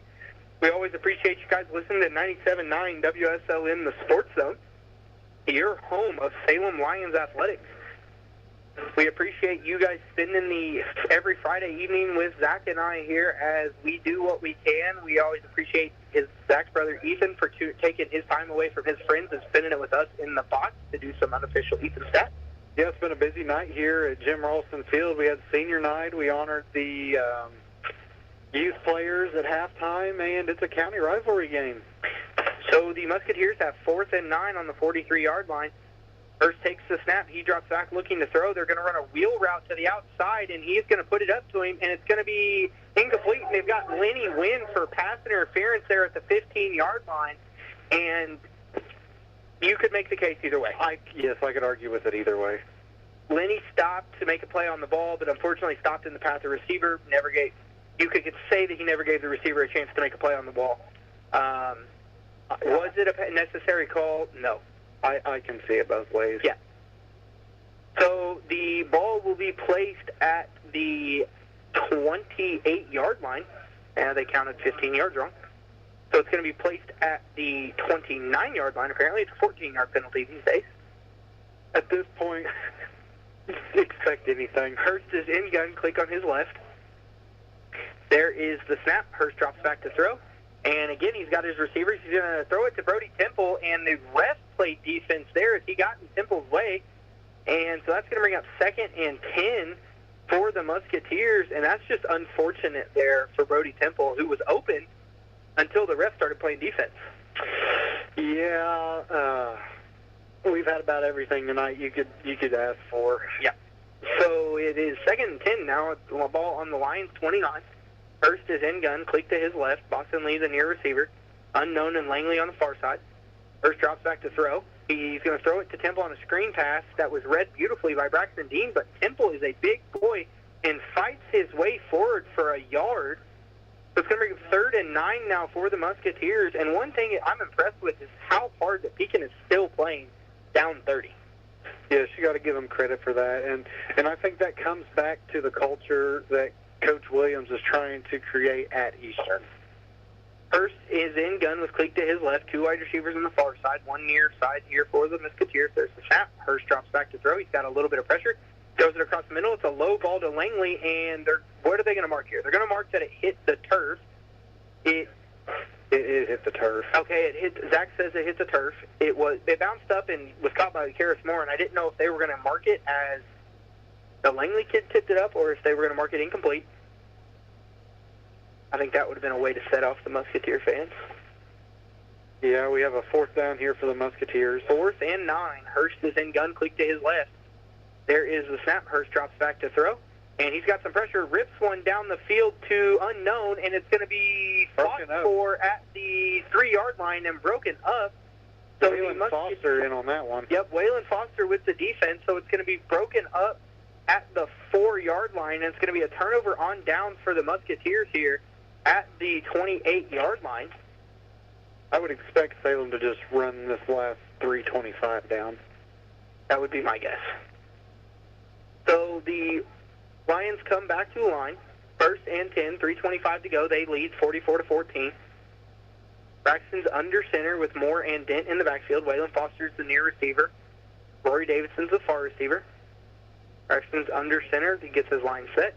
There's a snap. It's a fake toss. Handoff to Logan Dent up the middle, who gets wrapped up by Connor Cleek and Cordell Hurst at the 31-yard line. So it's a 3-yard pickup there for Dent on 1st down.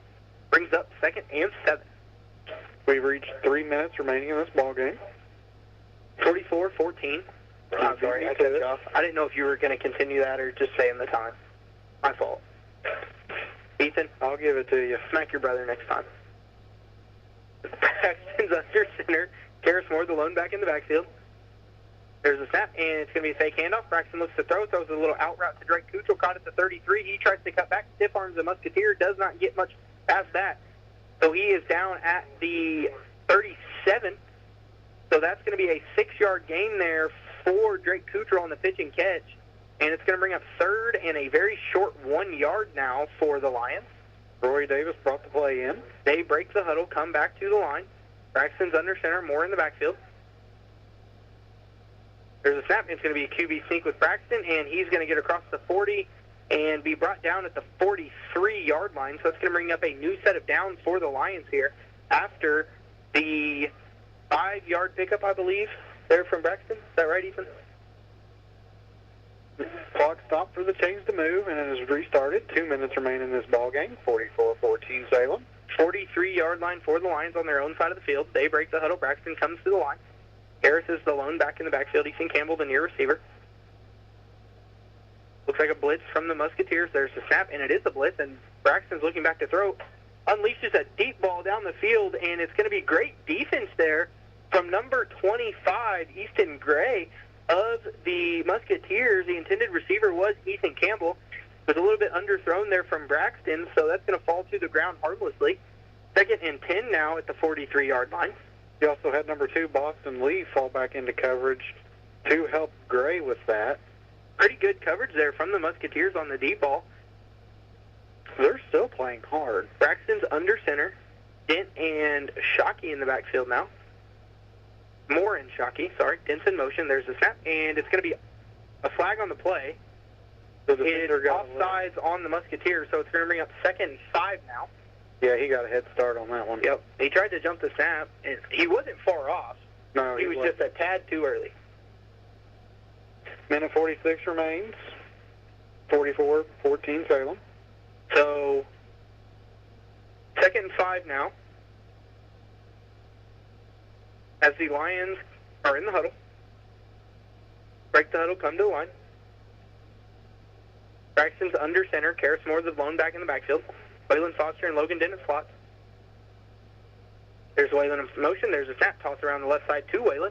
And he makes it around the left side, cuts back up the middle, runs into where the Musketeers' defense is. There's a flag late on the play, and there was about to be another one. There is another one.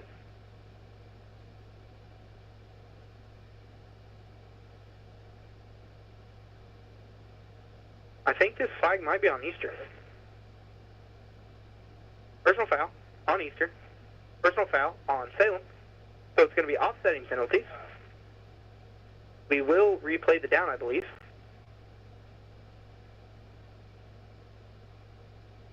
Okay. I guess they're just trying to keep something from happening before the game is.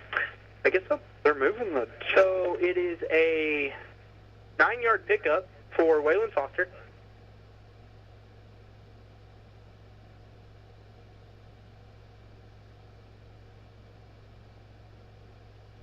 Braxton is in gun now with Dent on his right.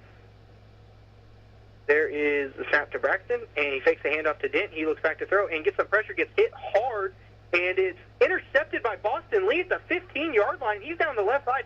Braxton is down on the ground, but Boston Lee is returning the interception. He is taken down at the 48-yard line, and Braxton took a shot there, and there was a flag that came in early, and I don't know. It was at the line, so I'm assuming it's holding on the Lions. There was so much going on.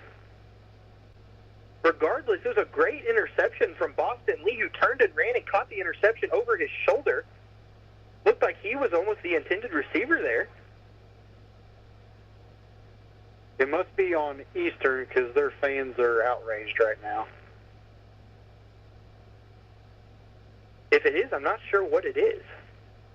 They threw it about the time they had the hit on Dent. No, they threw it earlier than that. It came in like right at the snap almost. This may be an interception saving penalty. Low block on the Musketeers.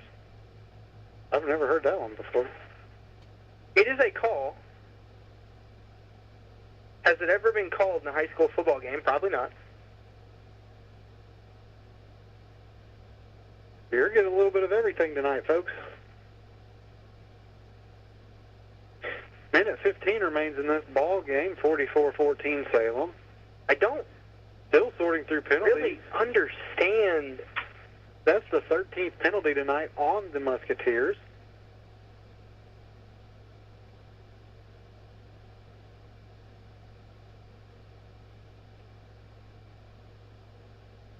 There's the Crickets back in the press box. I'm not really sure.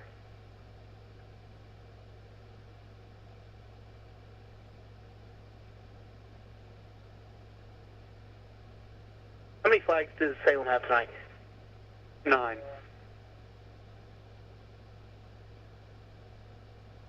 So there's been 22 penalties in the game tonight. The refs still have not figured out what... They don't even know what they know, because they just threw a flag that really none of them knew what they were calling, I don't think. I guess we're making up rules as this game goes on or something. It is a penalty. I mean, that is a call in the book. So was it on your test? No, because you know why? They never expected you to throw it. And look where we're at tonight. I don't think the refs even know what to do. I mean, somebody needs to call the IHSA commissioner or the NFHS president and figure out what to do here. Coach Williams is having a nice discussion with the refs over there.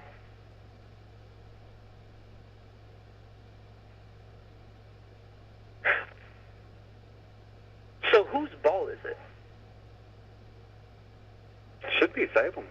Okay. Oh, yeah, we threw the interception, didn't we? It's been so long, I don't even remember the last play.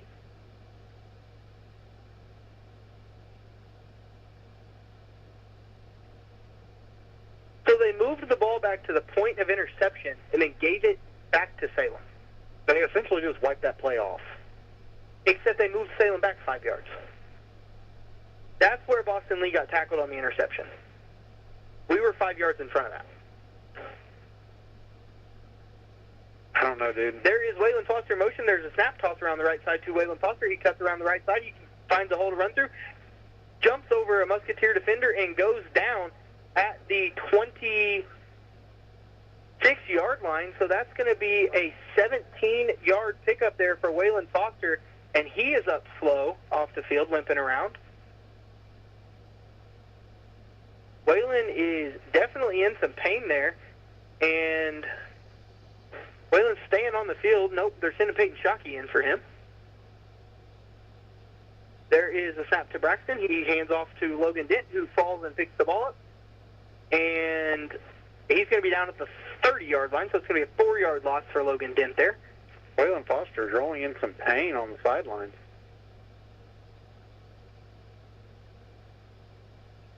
So the clock is down to 35 seconds on the game clock, 24 on the play clock. And it looks like we're probably just going to take a knee here. Run this out and get it over with. So this will be the last play of the game. Braxton takes the snap and takes the knee. That will run the clock out. So the Lions of Salem will defeat the visiting Musketeers 44-14. We're going to take some commercial breaks, and we will be back with our post-game conversation. A fan favorite is coming back to McDonald's. And this time, they'll be here to stay. Snack wraps are back, baby. Back on the menu at your local McDonald's after a long wait. Starting July 10th, the snack wrap returns to participating restaurants nationwide. And this time, they'll be here to stay. You can get them in 2 delicious flavors, spicy and ranch. Spicy snack wraps will feature a bold, zesty, and unapologetically fiery taste.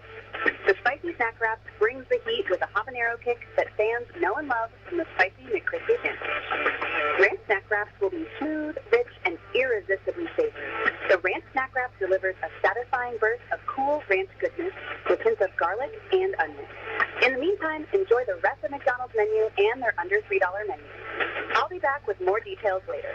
In the meantime, check out snackwrapfiles.com for daily reviews. I'm loving it.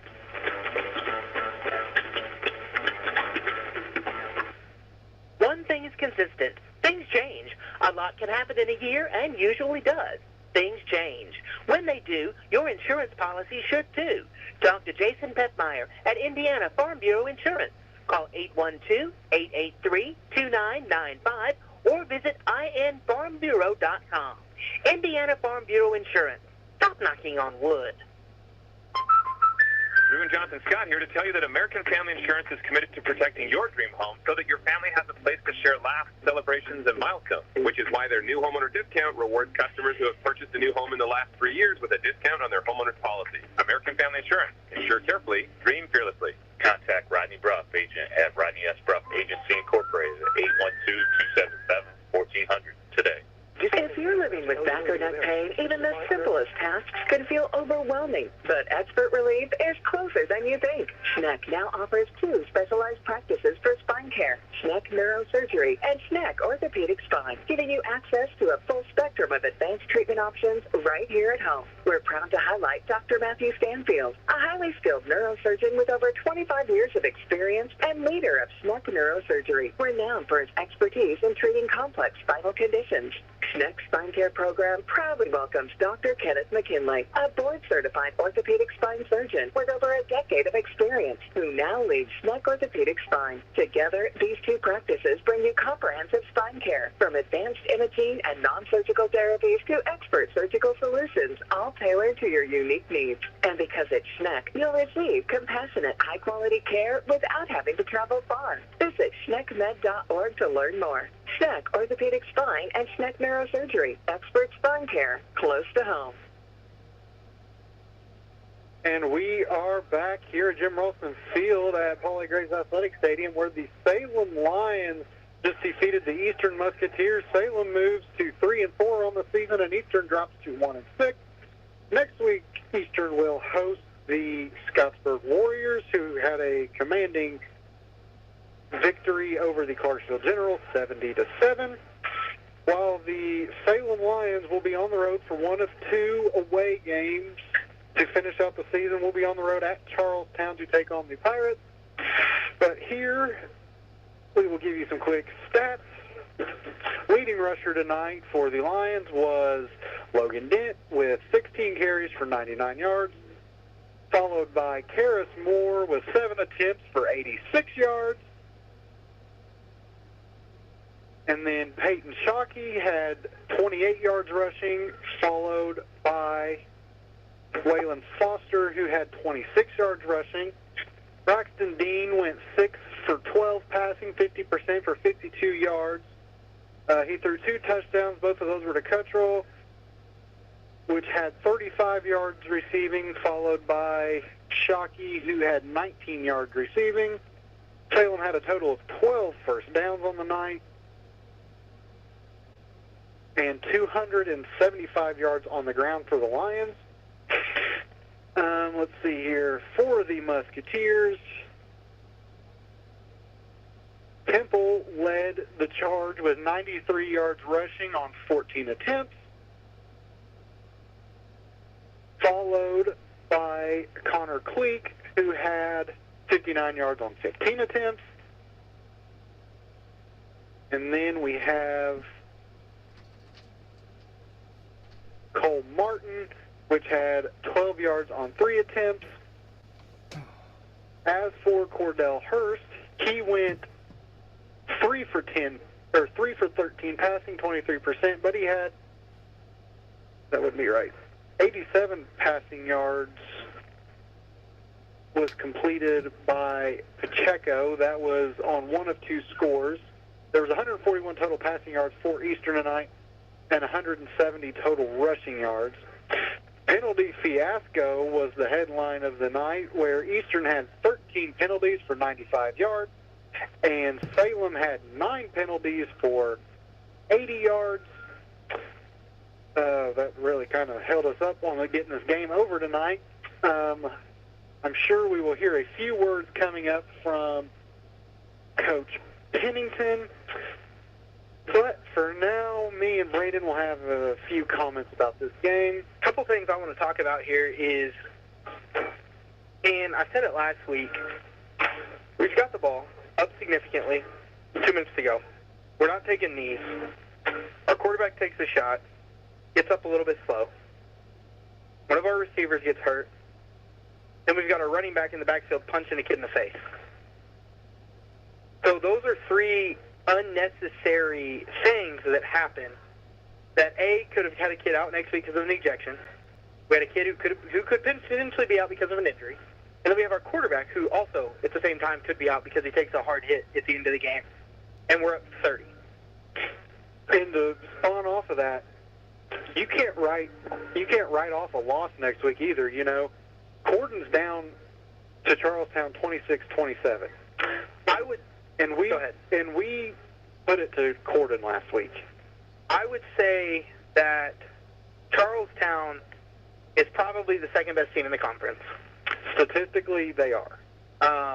Their one loss being to Brownstown. That they had a 12-0 lead. They ended up getting beat 70-25. But they had a 12-0 lead over Brownstown in the first quarter. You can't risk having starters out. The risk isn't worth the reward. When you're up, you're up 30. You can't risk getting your starters hurt when you only have 40 kids on the team that are eligible. Right. Coach Pennington is on his way up here. So I'm going to get off my soapbox. Brandon and I will have some more conversation after a few words from Coach Pennington. We're going to try to keep it probably just a little bit short with Coach Pennington tonight, just to let him get off the field and back to the locker room with his team. But let's see. He has made his way into the press box. Coach Pennington, another great win over a county team. One question I got for you there is, what do you look to do? We've seen it all week, or all year, and it's not your fault. A couple unnecessary penalties pretty much in every game. What do you look to get your guys to be a little smarter to refrain from those 15-yard penalties? Well, I mean, our kids play hard, and that's the way we teach them to play. And, we're going to play physical until the officials tell us how physical we can't play. We haven't had that here in the past. That's what we're going to do. And, yeah, we have some things we have to work on. So, obviously, you beat Pekin 44-14. Next week, you're on the road at Charlestown, number 2 team in the conference right now. Up on Corden right now as well, so they look to go to 6-1. What is your kind of game plan, obviously, with a kid who's broke 3 school records in the backfield leading that offense next week? Yeah, I mean, it's going to be a challenge. Charlestown's a really good football team. We got one of the best quarterbacks in the state and 2 of the top 3, I think, receivers in Class 4A. So it's going to be a challenge. It's down there. Never a good environment to play in. So our secondary is going to have to really be almost perfect this week, and we have to do a better job of getting the pass rush because we can't let him get comfortable in the pocket. It seemed tonight that Pekin offensively was moving the ball pretty well, just kept shooting themselves in the foot with penalties. And what did you say to your guys at halftime that was kind of like a, hey, you guys got to wake up, this is not as bad of a football team as what you think? Well, I don't know so much it was that. It's just we weren't playing the way that we should have been playing. Obviously, you can throw records out the window when you're playing a county rival. It's going to be that way in 2 weeks. I've seen teams that are 0-7 heading into that game play a team that's 6-1, and it'd be a really good football game. So, anytime you play a county rival, they came in here obviously wanting to win. With the trick plays early, I think they felt like they had to do that, which I think they did. And, hats off to them for doing a good scout, and that was a very good play that they opened the game with and got a nice touchdown. All right, Coach Pennington, I think that's all my questions. Zach, do you have anything? We appreciate you coming up and seeing us, and good luck next week. Thank you. But for the moment, Salem moves to 3-4 on the year. Pekin falls to 1-6 on the year. But Zach, go ahead and continue that conversation we were having. Yeah, like we were saying, the score is 44-14. 44-14. Yep. A lot of fours. But to me, I didn't see that out on the field. Like we said at halftime, statistically, Eastern was competing with us. They had longer drives. They dominated time of possession. I don't know that. I'm assuming. They had a lot more big plays. They had a lot more big plays, more explosive plays. Yes. But, at the end of the day, though, the only stat that matters is what's on that scoreboard, and luckily that was in Salem's favor tonight. I will say, we came into the season, we've talked about it. I said, they got a new coach, they got a new culture, they got a new program. May not be a bad Pekin team this year. The record shows they're a bad Pekin team. From watching them play, it's the first time I've seen them play. I don't think they're a bad Pekin team. I think they're just one step short of getting over the hump. I think whenever you said that kind of brings me back to Scottsburg when they started up their football program. They had their coach they bought into, and it takes time to build up a football program. You got to build a whole culture around it. And look where Scottsburg's at now. Yeah. They just hung 70. Granted, it was a Clarksville team, but they hung 70 tonight. But we saw Clarksville play. They're really not a bad Clarksville team either. Right. But that goes to show it takes time to build up a program. Yeah. And, I think Coach Williams is in his position. I think he's doing a very good job. Yeah, I think he's, as long as he's there for the long run of it, I expect Pekin to be somewhat of a contender. May not be next year, may not be the year after. But, again, like you said, Scottsburg is a prime example. They started their program when we were in 7th grade. We're how many years removed out of 7th grade? 11 years. So it took them about 9 years to build a good program. But you have to get kids to buy in. That's going to take time. It's got to start at the youth program. That takes time. Most of the time when you take over a program like this, you start it with the youth program. When those kids get to high school, that's when you've got a decent program. And I think that's kind of where Pekin's at right now. I think their middle school team last night, they came out excited. They went up on us 6-0 at the beginning of the game. And I think there is some bright future over there at Pekin. I think Coach Williams, like you said, has done a great job with the program. And he's only in his first year. And he's definitely already changed that culture over there. So that's great to see for Coach Williams. But like you said, the only stat that really matters at the end of the night is what the scoreboard says. And the scoreboard did say Salem Lions 44, Eastern Musketeers 14. And that's not to take anything away from Coach Pennington. He stepped into a tough position at the start of this season. Didn't have much time to get what he wanted accomplished before the season started. But I think he's done a very good job getting the program up and going where he wants to be right now. We're 3-4. You can't write off next week. It's going to be a tough week, but can't write it off. We got a shot there, and then we have, the county title game, which now it'll be between Salem and West Washington on who's going to get the bell there. And, 2 more wins, that puts Salem at 5-4 on the season. Yep. And I think that, we're in the same place where we were last year. I think going into Charlestown, we were 3-4. Yes, we were. The only difference was we beat North Harrison last year. This year we beat Silver Creek. Yep, so we're 3-4, 2 years in a row going into Week 8. I will say we are playing a much better, a much improved Charlestown team. Like Coach Finn said, Christian Grayson's going to be the number one impact player for next week. You'll hear about him next week on the pregame show. One of the top quarterbacks in the state. Definitely probably the top Southern Indiana quarterback south of Bedford. Jason Kirby, I would assume, is probably the number one quarterback in Southern Indiana. We also have Heritage Hills. Which we do have Heritage Hills, but that's Western Indiana. We don't count them. But like Coach Fenton said, they also have a couple of top receivers. Coming into this week, their number 1 and number 2 receivers were number 1 and number 2 in receiving yards in 4A with 598 and 599. So obviously they're getting the ball equally to their playmakers. The Grayson kid threw for 393 and 6 touchdowns against Madison this year. He also threw 22 completions against Brownstown, all 3 of those Charlestown High School records. But, it's going to be a tough week next week. We're on the road at Charlestown going down to the Boneyard. Obviously, definitely a tough place to win. We got lucky. We did it one time in our high school career.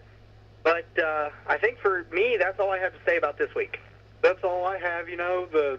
What matters at the end is Salem came out victorious 44-14 over the Eastern Musketeers. You can tune in next week, like Brandon said, to 97.9 The Sports Zone, where Brandon and I will start the pregame show at about 6:30 if you don't want to make the drive down to Charlestown. And all I have to say is I hope everybody has a good week. Have a great week, and God bless. We will see you next week on 97.9 WSLM. But before we go, we want to thank our sponsors, John Jones Auto Group, McDonald's of Salem, Salem Crossing, Meadowview Healthcare, Washington County Tire, Schneck Hospital, Papa John's of Salem, Vital Farms, Jason Petmeyer Insurance, Rodney Bruff Insurance, Temple and Temple. As always, God bless, and have a great week.